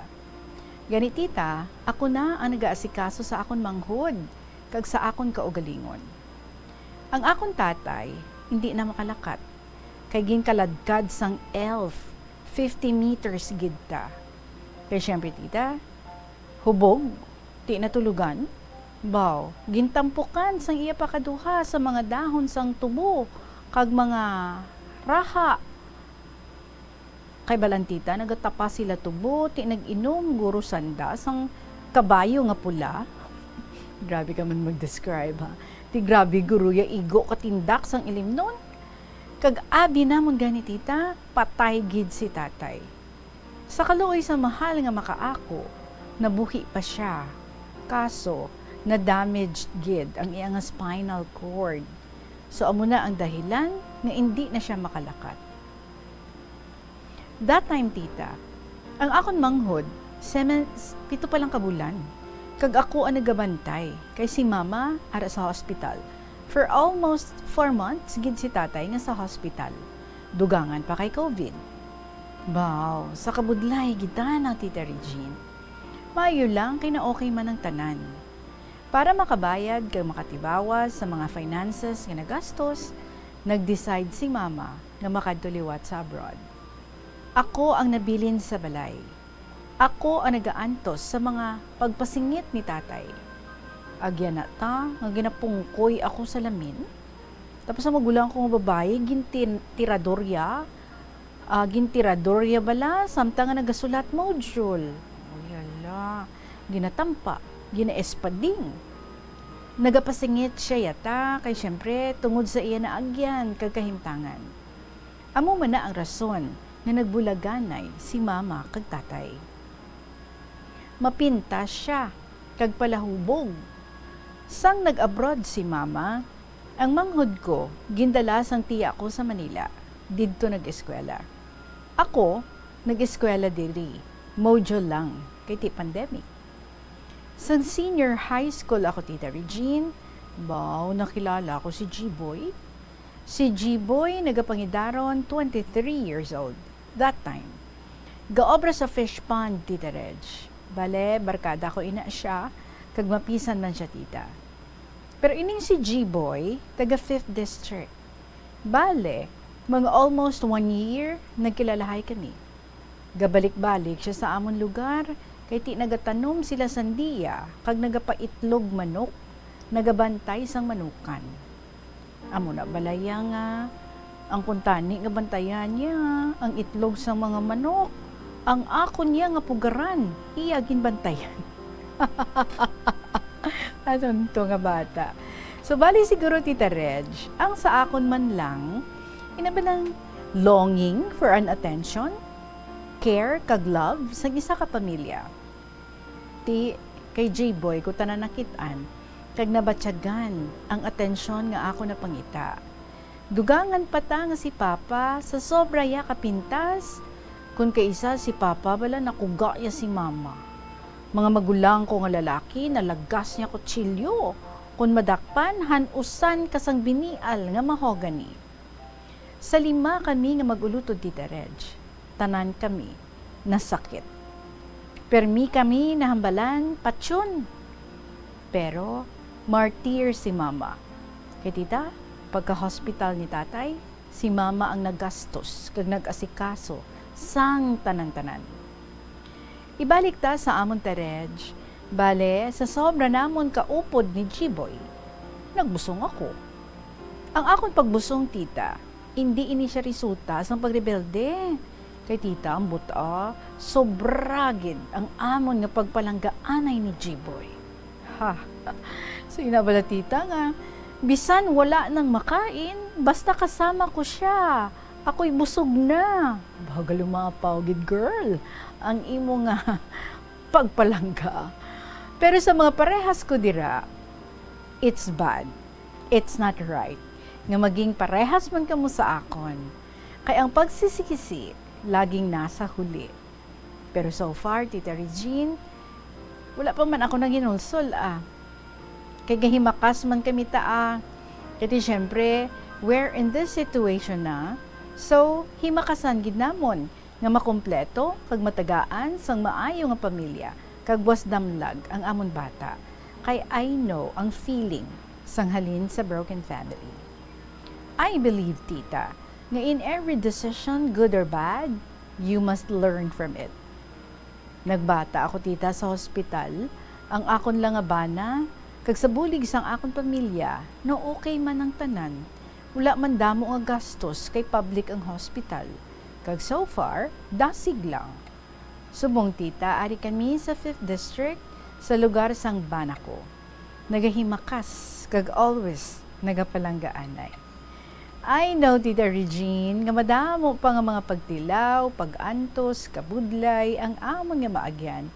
Pero, nagapangamuyo gid ako kay Lord, nga malampuwasan namon tanan. Sa subong nga daan niya, nga ang kalibutan mapintas, mapanghusga, pero laban lang Damo judge, pero hindi man mga law ang course. Damo fortune teller, pero ilakabuhi, hindi nila mapaktan. Damo righteous, damo perfect. Pero syempre, that's the kind of world we are in. So, accept na lang Kag magpakabuot, mga muyo, kag maghimakas. Ipakita sa ila, nga sala sila. At gulatin mong, nag-improve ka. Dahil sa mga pangmamaliit nila. We have lots of plans, tita. Pagdurod ako sang akon bata, pasundan ko isa. Joke, Tita Regine. Ay, abot sa imo da. Maeskwela ko, kay hindi pa manulihi ang tanan, kay nami, gidya kung may tinapusan. So, sa tanan, nga pamatanon, eskwela gid mayo, antes ay, ambot, blank.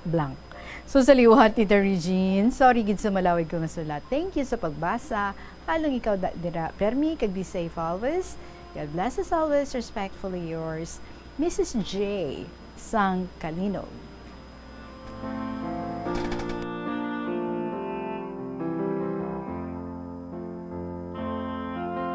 Do kakandid lang gid yan, no? Sang pagsulat diri sa ato ni Mrs. J. And I can really feel nga tito wala gid to sa paghinulsol sa iya nga bahin, although she's saying ang paghinulsol ara sa ulihi. But sige lang, though aware ka man, no, Mrs. J, nga you would be encountering a lot of hardship, a lot of challenges, mga twists and turns sang kabuhi, sang isa ka may pamilya na. At a very young age, ti said, hindi man na ipag-rebelde, but out of love, asin galumapaw, gijigali ang pagpalanggaanay nyo nga duwa ni G-Boy. Ambot sa imo, dagang balambal, kadi magdurudako bata mo, pasundan mo, bahala ka da. But I know, you're just joking. I know, no, nga ti, kamo nga duha ni G-Boy, because of your love for each other, parehas man kamo nga nagahimakas. It's okay. We all learn from our mistakes sometimes sa aton nga mga decision nga wala naton gin panumduman gid sang maayo, nagakadasma kita, nagakasala kita, but it's okay. We all learn from our mistakes, but we do not give up sa aton nga sitwasyon. Laban lang, you are right. Ina ba lang kung ginhimo ninyo ina nga duwa, then panindugan ninyo. So far, no, daw okay man ka mambal mo. Si G-Boy, mapisan man. Tapos ikaw, you're learning to be a good mother at a very young age, only 17. So I just hope nga makayanan nyo gid ina. And in times ang mga kabudlay, kung sa diin nga dumaboy anay na gid kamo nga duha, let's hope hindi matabo ina kag hindi ka mo makalabot sa amo sina. But if ever makalabot ka mo sa sina nga sitwasyon, that should be the time nga dapat mas hugot ang inyo nga pagkaptanay nga duha. And remember the time, no, when you pledged a love for each other. Remember ang inyo nga promesa, ang inyo nga covenant sa Ginoo nga by hook or by crook, in thickness and in sickness and in health, padayon ka mo nga pangatubang sa kung ano man ang abot nga mga pagtilaw sa inyo nga kabuhi. Kag I guess, no, you're a person nga who can be very, very light sa pagpangatubang sang mga matindi nga mga sitwasyon. So, I guess, kaya nyo gidina, no? Kaya mo gidina. Do hindi man ikaw ang type nga do ka very bitter. Daw ka ano lang gani, no? As in, daw okay lang. As in, ina ba lang, you know, the reality of things. But, sige lang, as you said, laban lang. So I just hope, nga duha ka mo ni G-Boy, you won't stop from fighting for whatever it is against or fighting against for whatever it is nga mga mag-alabutan, nga mga pagtilaw sa inyong kabuhi, and you would be fighting for each other, not against each other. Fight for your love and fight for your family. Nga temprano nyo pa nga ginbuo. Sige, laban lang gid. Mrs. J. Sangkalinog, thank you so much. And parikikid, nga makasugpon sang kung ano pa nga mga magkahalanabo sa inyong kabuhi ni G-Boy, or base may iban kapag gid nga mga istorya nga luyag mo man sa gihapon i-share diri sa KLP, pwede gid na. So email ka lang sa liwat or sulat ka lang sa liwat. Salamat gid sa imo, Mrs. J. Sangkalinog. Magapanubalik ang kahapon lamang program. It is now 32 minutes after 2 o'clock. Sa ato nga pagbalik, may ara kita sa lucky winner sa ato nga promo 1-2 Panalo Year 22. Sa pagpanubalik sa kahapon lamang program, diri gihapon sa DYFM, Bombo Radio, Iloilo.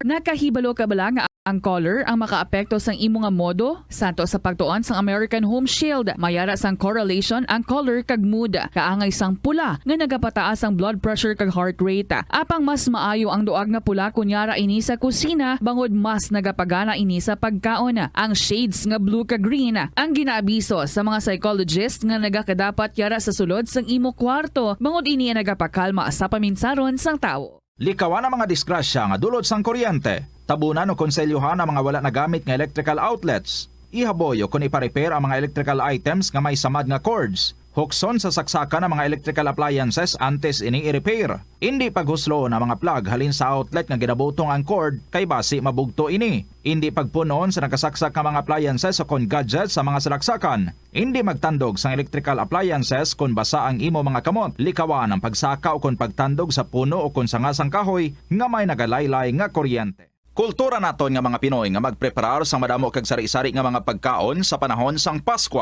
Apang kinahanglan nga maghalong kita. Yari ang mga food safety tips sa holiday season.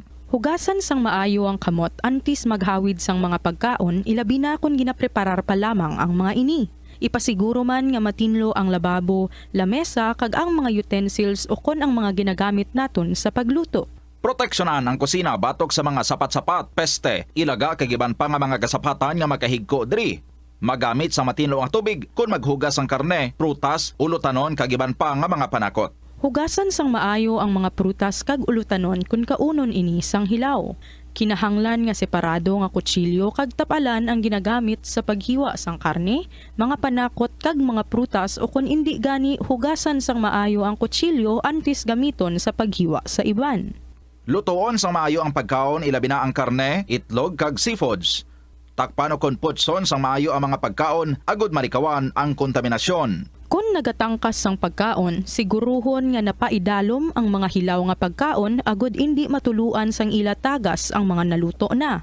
Taguon sang maayo ang mga pagkaon sa refrigerator o kun sa mga bulutangan kag lugar nga indi dasig mapanos. Ini nga pahanumdom ang ginadulong sa imo sang the #1 and most trusted radio network in the country, Bombo Radio Philippines. Basta Radio, Bombo! Ang kasubo kag depresyon ang hindi pareho nga balatyagon. Ang depresyon ang hindi gulpiyada lang nga nagakatabo sa isa ka tawo. Masami man nga ginakabig sa mga tawo nga depressed ini bangod sa kasubo nga nagakabatyagana.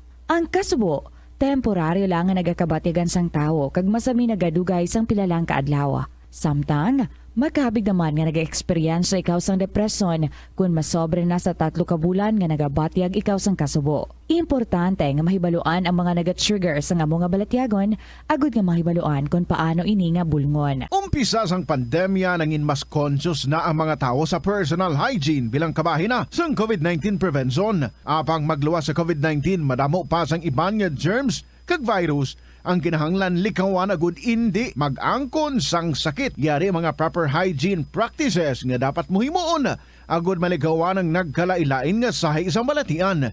Insakto nga paghugas sang kamot, pagpaligo adlaw-adlaw, pagpabilin sang good oral hygiene, pagsunod sa cough and colds etiquette. Ang simple nga paghusay sang buhok ang may pila ka maayo nga benepisyo sa lawas. Sunod kay Arthi Ragurama, founder sang Daiga Organics nga nagaproduce ng handmade bath kag body products sa New Delhi, India. Ang mga tawo nga may dry hair, ang masami hindi mahilig nga maghusay sang buhok bangod sa kahangawa sang hair fall. Apang ang masami nga paghusay sang buhok ang makabulig sa blood circulation sa aton nga scalp. Naga-nourish man ini sang hair roots, naga-promote sang growth, kay nagabulig man agod nga malikawan ang hair loss. Nga ginadubilian ang illegal nga droga. Makamamatay. Ang nagagamit sang shabu posible mapatay tungod sa cardiac arrest o kung hindi gani tungod sa drug overdose. Makaguba sang lawas. Makadulot ini sang pagkaguba sang kidney o kung pag-angkon sang hepatitis. Posible man nga malatnan sang acquired immune deficiency syndrome o kung AIDS. Maglikaw sa illegal nga droga para sa matawhay kag malinong nga komunidad kag pamilya. Masami ka man bala sa gihapon makabatan sa mga mensahe o kon mga nagahambal nga nagdaog kamo sang dako nga kantidad apisar wala naman kamo sang may ginintrahan nga naman yung raffle. Kun huo ang imo sabat, ignore na lang ina nga mensahe kag hindi na paghatagan pa sang kahigayonan nga maenganyo kamo kag mahulog sa ila nga pagpanunto. Ini ang modus sa mga kawatan nga kun kamo ang mahulog sa ila malain nga plano, amo na ina ang pagkuha nila sang inyo nga mga personal nga impormasyon. Apang hindi magkabalaka bangod mayara sang layi nga nagabulig sa mga biktima sang financial scam. Isa ka man bala sa mahilig magsuksok sang skinny jeans? Manami ini nga isuksok bagod nagahurumagi ng kanami isang legs ng isa katawo. Sunog kay Dr. Hilary Jones, Tena brand ambassador sa Texas, may dako man nga epekto sa lawas ng lalaki ang pagsuksok sang skinny jeans. Iyaring pila kamalain nga epekto sa pagsuksok sang skinny jeans. Makatugas ang permanenteng muscle damage. Mas maayo suno sa eksperto nga maggamit sang cotton fabrics.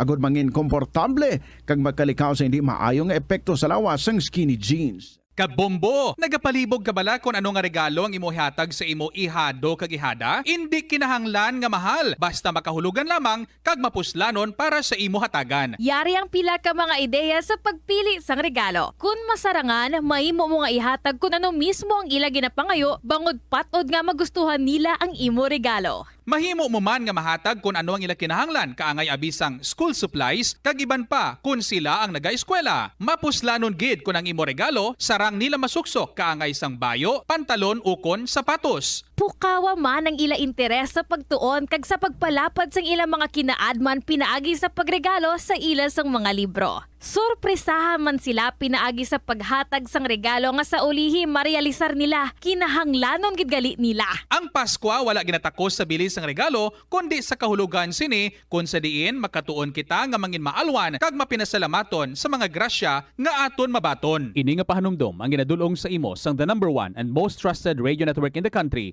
Bombo Radio Philippines. Basta Radio. Bombo! Paano bala mahibaluan ang isa ka impormasyon nga nagapatalang? O kung sala, una, i-check gid ang source. Kung sa diin inihalin, kung ang impormasyon halin sa reputable news outlet, makitaan ini sa ilang website. Ikaduha, i-check ang petsa sang gin-publish ang impormasyon o kung ang article. Ikatatlo, i-check ang detalye sang impormasyon. Basta hagid ang bugos nga istorya bangod posible nga ang detalye ang malayo katama sa nakabutang sa headlines. Mag-fact check. Kung kaisa, bangod sa imo nga kaakig, stress kag disappointment sa kabuhi, nagadesisyon kamo nga wala ninyo ginapalibugan kag ginapadalman. Gani likawi nga maghimo sang desisyon kung ikaw ang akig. Hatagi sang oras ang imo nga Balik na kita diri sa kahapon lamang program, 40 minutos makalipas ang alas 2 sa hapon. Ari na ang aton nga second winner for the day sa aton promo 1-2 Panalo Part 22 sa Week 5. 1, 2, Panalo! Narito na ang isang nanalo ng 500 pesos in cash at kit pack ngayong araw. Yes, congratulations sa aton nga winner, second winner for the day. 71 years old, bako ng aton nga letter sender kagina, 17 anyos ini siya. 71 years old, nag-apid sa proof of purchase nga R. Floretti Copon. Taga Cubay, Haro, Iloilo City. Congratulations sa aton nga winner, Diego Moralios. Sa liwat, ang aton nga winner for this hour, si Diego Moralios, 71 years old, sang Cubay, Haro, Iloilo City. Nagabutan sa presensya sa aton nga FDA representative, Limia A. Blances. Kadto ka na diri, dala ka sa imong ID. And within 6 hours, tapos dapat makalabot ikaw diri sa Bombo. Lapit ka man lang, sa Cubay ka lang. So congratulations sa imo, Diego Moralios, ang aton nga winner. Balikan ko lang si Gingging sang pasasiri. So far, gin-check naton diri ang cellphone sang Bombo Radio. Kag daw wala ka pagid, no? Naka-text or naka-call, Gingging sang Pasasiti. So sa liwat, pwede ka nga maka-text or call sa numero nga ini sang Bombo, 0917 306 6535. Sa liwat, 0917-306-6535.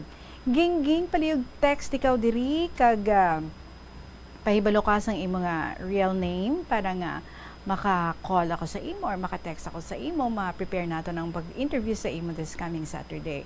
But if ever, kung hindi ikaw maka-text or hindi ikaw maka-call, but nahibaluan mo nga ikaw ang aton nga winner, kadto ikaw diri before 2 o'clock this coming Saturday, and ipa-xerox mo 2 copies ang imo nga ID. Alright? Para sa pag-interview sa imo diri sa Bombo Radio. Padayon kita sa pagdulong sa mga kasaysayan sa inyo. Ari naman ang next story nato nagikan kay Nenen. My Ever Dearest, Tita Regine.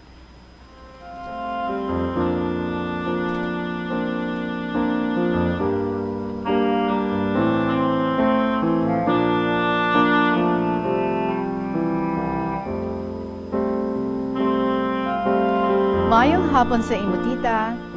Kag sa tanan nga nagapamati sang KLP. I-share ko liwat, tita, mga naagyan ko nga iban sa kabuhi ko. Siguro nagaedad pa lang ako, 17 to 18 years old. Tita, gindala ako ni tatay sa namatyan. Kay balan mo, tita. Si tatay, mahilig sa sugal. Muna obra ko, tita. Upod-upod, obra ko, kundiin sila nga namatyan. Magkadto ni nanay, kay nadudla na gid ko magpabilin sa balay. Muna edad ko, tita, halinguro 12 years old hasta 19 ko, never ako nakabarkada. Wala gid ko amiga. Pakaisa ko lang, kaya ko nga istoryahon. Bisan mga utod ko, tita, hindi sila close sa akon mga magulang ko. So ibalik ko sang gindala ko ni tatay sa namatyan. Nagapatuyo lang ko sa higad. Tita, ginambalan ako sang utod sa napatay.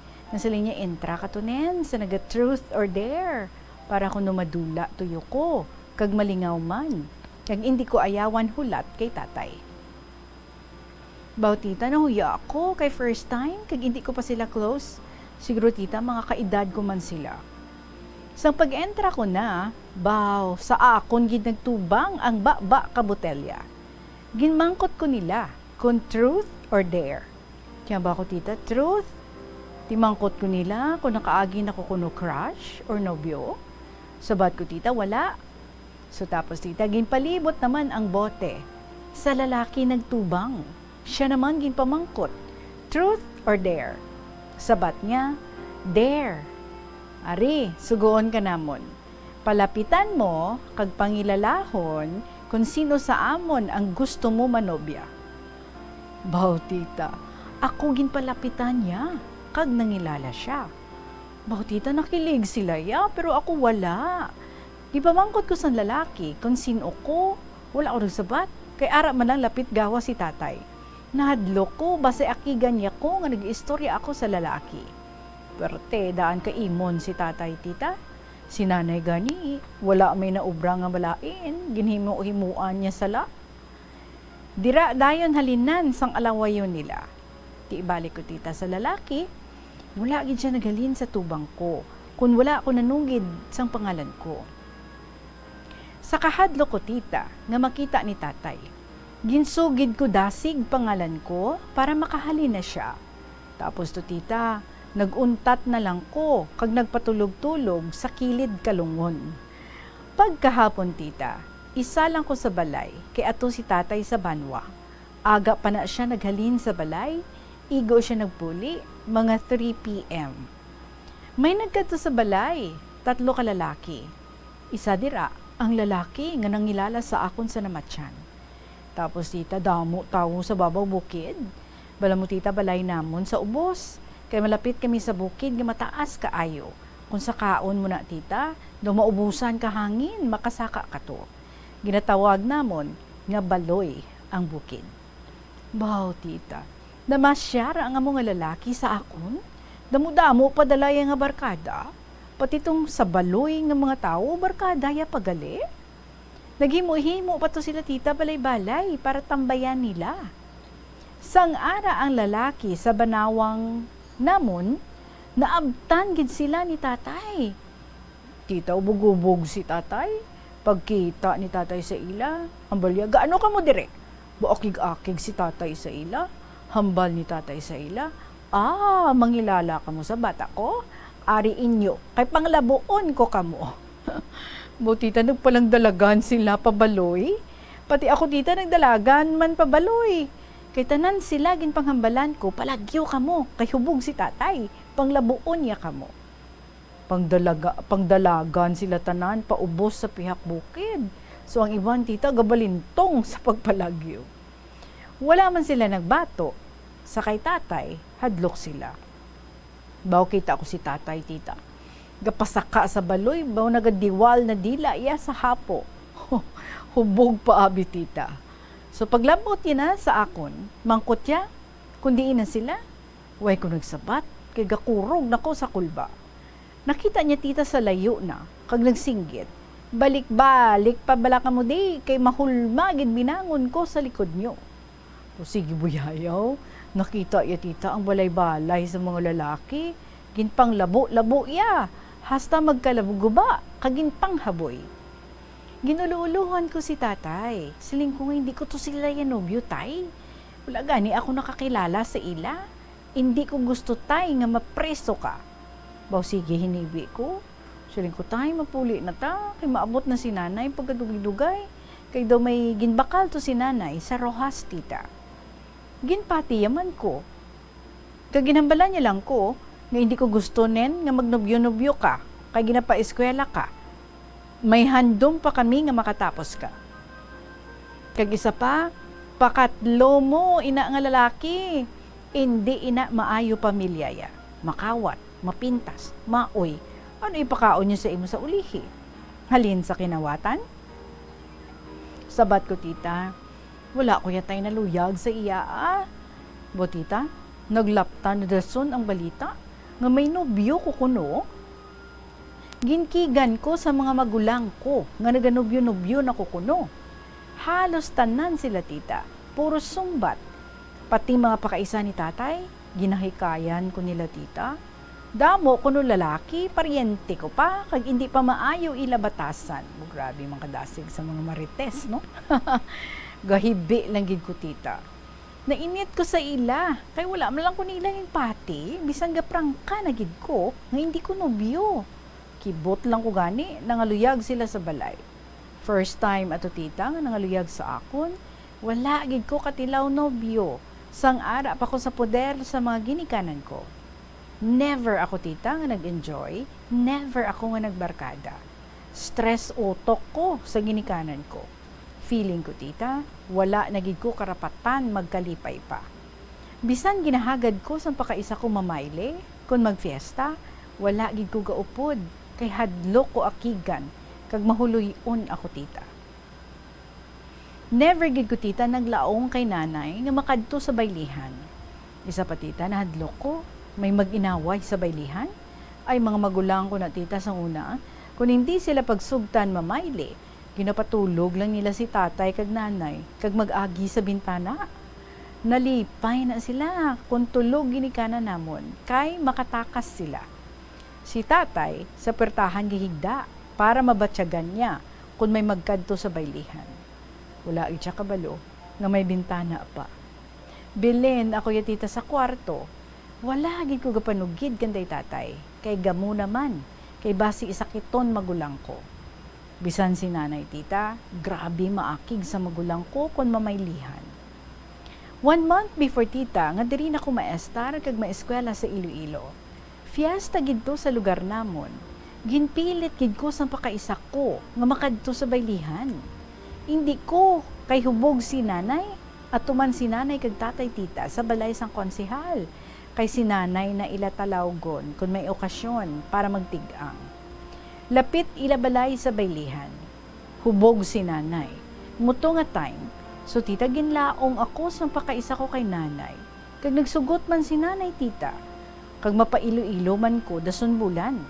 Baw tita kalipay ko man, kay maka-experience man ako sang baile nga ginatawag. Pagsulod gid namon sa pakaisa ko, dumatunaw ko nga hindi ko maintindihan, dumatsyag ko, mata nila ara sa akon. Nagpungko ko tita. Pagkadugay-dugay, may nagpalapit sa akon. Ginbutong ako patunga. Ang lalaki gali nga namasyar sa balay tita, siya ang nagbutong sa akon para magbaile. Nagtalikod ako tita Regine kay hindi ko, kay basi akigan ako, kag isa pa, hindi ko siya gusto. Ang gusto ko lang, pakaisa ko. Kag gusto ko, puro babae upod ko sa saot. Tigin pilit, jagid ko, tapos hindi siya maghalin sa tubang ko. Hambang sa pakaisa ko, sundin na to nin. Kay basi magmaoy, kag halinan sang gamo. Kay daw hubog. Tigin sundan ko na lang tita. Abaw, nag-sweet music pa. Ginkaptan niya po ko sa hawak. Hambal niya butang kamot sa baga ko. Hambal ko, way lang uyataya. Hindi lang ko yung panguyati, masaot lang ta. Kung hindi mo ko pagsundon, mapuli na lang ko. Tigin pati yaman ko tita. Dugay-dugay, nakibot gid ko. May nagkusi sa buli ko. Todo-todo. Tita, si nanay gali. Hambalan niyo ko sa tubang kalalaki. Pili ka. Mapuli ka o ubahan ta ka sa baylihan. Ay abaw. So hipos lang ko tita. Pagdali-dali, go sa baylihan. Nagdiretso ko sa balay sang konsehal, kag maghinibi. Galahain gid buot ko, kag ginpakahuyan ako ni nanay sa damo tawo. Hasta pagid sa balay, nagmulay sa akong tita. Sugod sa to, sa balay lang ko, hasta makapailo-ilo ko. Sa wala pa ko kapailo-ilo tita, kada kadto ko sa bubon, sa ubos man lang gawas sang baloy, tita kada sag-ob ko, may nagapanihol sa baloy. Kita ko tita, may mga tao. Kisa duha, kisa isa. Tapos may gapalakpak. Ignore ko lang. Kay balaan ko tita, ang lalaki naman. Kaya di man lang balay nila sa pihak ka baloy. Dira pa ko daan tita, gapaligo sa bubon. Wala gi ko kabalo nga may tawo nga gabantay sa akon. Sugod sad to tita, why nako galigo sa bubon. Gahakot na lang ko tubig sa balay. Ang bubon namon tita, open area. Habalan ko ni nanay, gadali na kami sugaton kadi ka gadali na kami nga sugaton kadi ka magulang mo. Kay para malikaw ka sa lalaki. Basi ko na mahulog buot ko tita. Ano ipakaon niya sa imo? Halin sa kinawatan? Kaghimuon niya ka punching bag kung mahubog? O sa isip ko tita, grabe sila magambal sa akon. Wala man ako nilaging pamangkot. Kung naluyag ako o wala sa lalaki. Wala gid ko gaplano magnobyo-nobyo. Pero tita, never gid ko nagdumot kay nanay kag tatay. Tita, intindihan ko gid. Hindi lang sila gusto na makadto ko sa malain nga tao. Ari pagid tita, may kasaysayan pagid ko nga hindi ko gid malipatan hasta buhi ko. Ang bata ko tita nga ika-3, honor student. Kita halin daycare, honor student. Hasta subong grade 10 na siya. Tanan ko gid nga bata tita. Tanan nga activities ginapa-entra ko gid. Kay gusto ko ang wala ko naagyan sang pag-eskwela ko, maagyan gid nila. Kaya gina-encourage ko gid mga bata ko nga mag-participate sa school. Support ko gid sa ilang 3. Suportado ko gid sila. Ay ika-3 ko nga bata tita, maalam na siya. Ginpilit ko siya mag-eskwela sa MTAP kada Sabado, sang grade 3 siya tita. Ginpa-eskwela ko siya. Ginaupdan ko gid kada klase kung Sabado.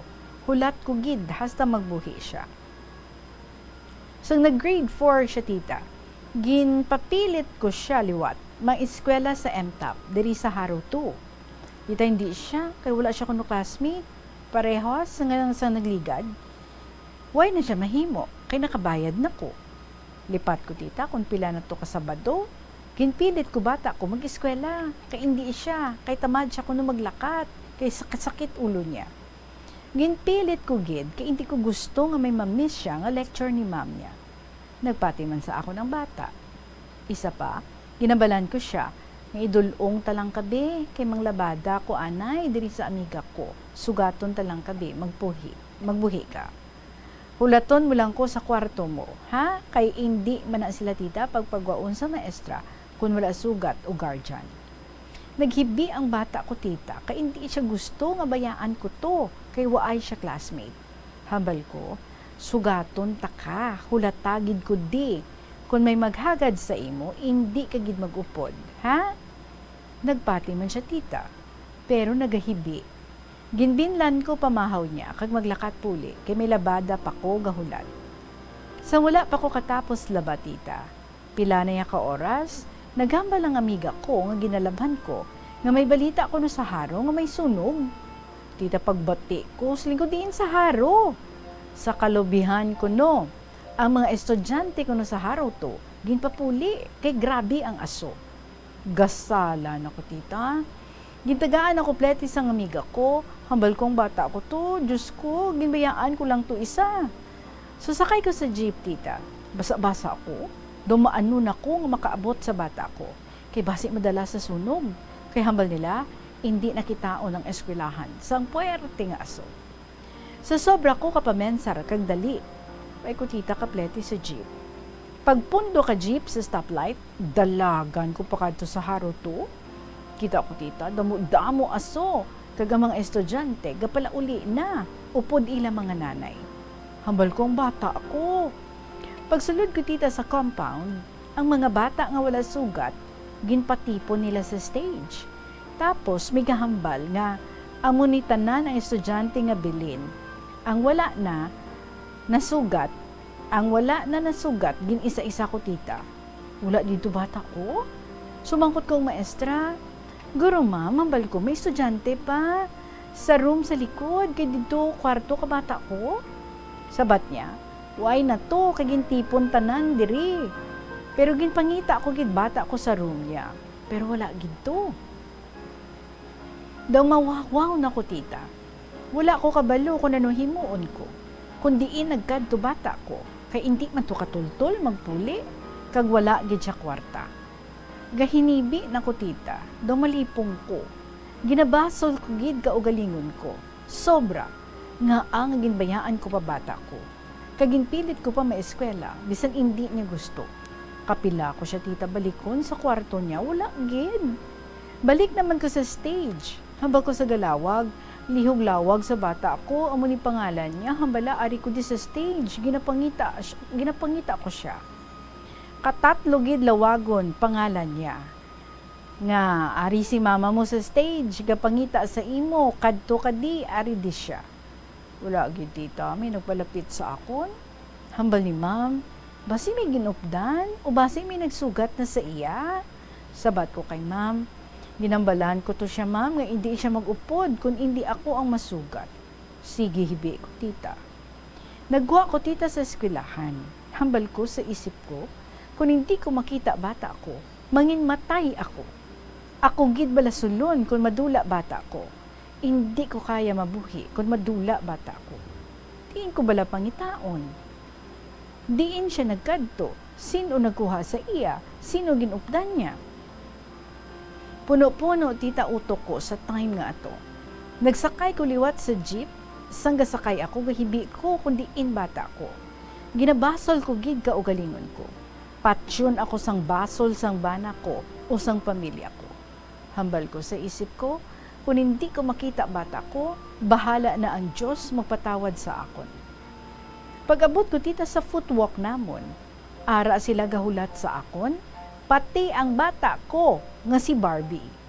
Pagkita ko sa iya, malipong ko tita sa hibi. Dodam gulang, grabe ko po ko sa iya, pati siya naghibi pagkita niya sa akon. Hambal ko sorry gid, sige hibi ko. Hindi nagid ko liwat magpilit kag magbilin pa sa imo kundiin. Dako gid pasalamat ko kay Lord tita kay nakapuli bata ko sa balay. Gindalagali siya puli isang amiga ko man tita nga may estudyante man sa MTAP. Hindi man sila ni mag-classmate, hambal sa amiga ko, day kutob sa mga taga-kintin nga mga estudyante ginpangdala ko ang wala may nagsugat. Nakita ko bata mo, gindala ko kay hambal niya, karon ka pa masugat, kay gapang labada ka pa. Siguro nagsugat ta ay jeep ta, kay bag-o ka lang kunuhalin pag abot ko. Hindi ka man namon matawgan, kag wala ka man cellphone. Ginhulat ko na lang nga magbalik ka. Hambal ko, wala ko gaasa, nga may madulong di sa iya sa balay. Dumatsyag ko tita, nakita ko bata ko, do ang mga bato nga dako nga nagapit al sa lawas ko, gulpi lang nakuha. Salamat gid Lord, kag sa amiga ko nga nagdala sa bata ko puli. Hambal sa bata ko tita sa akon, ma, hindi ko gid ni malipatan. So hasta na lang diri ang malawig ko nga sulat tita. Sorry kung kinapoy ka gid o binudlayan intindi sang agi ko. Ako gali si Nenen sang Haro. Salamat gid sa KLP, sa imo tita Regine, lalo na sa Bombo Radio.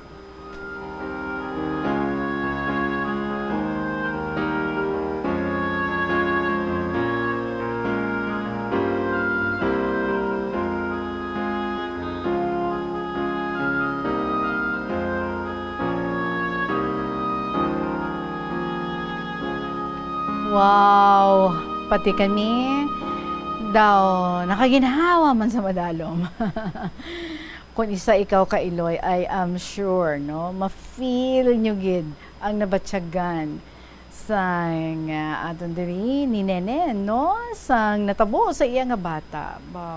Imagineon mo lang wala no, bata mo na ginbilin mo tapos may sunog. Tapos yaw ka pangita, hindi mo makita. Syempre kung ano-ano na siguro nagasululod sa imo nga isip. But God is so good. Ahay, gindalagali siya sang imo nga friend, miga mo man. Iti siguro, no, concern lang ang miga mo nga ato, budlay lang gid, no, kaya hindi ka man nila makontak.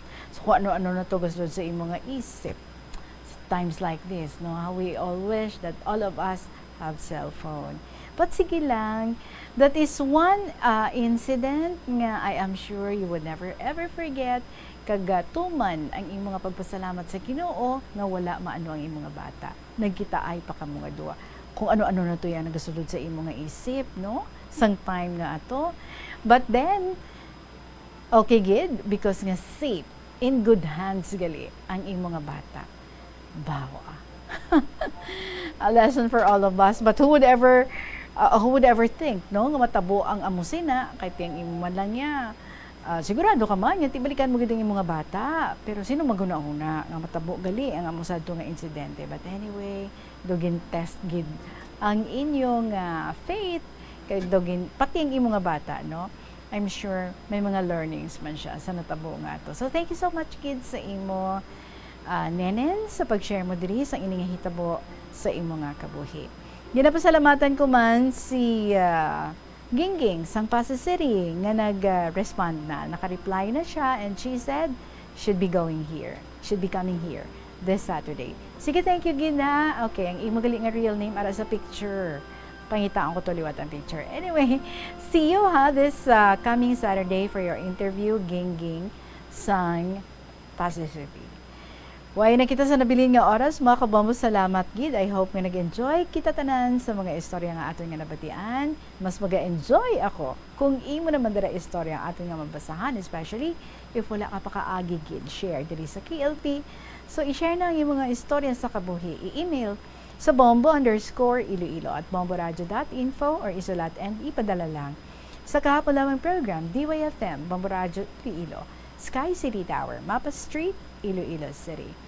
Balikay kita buwas, last day for the month of November.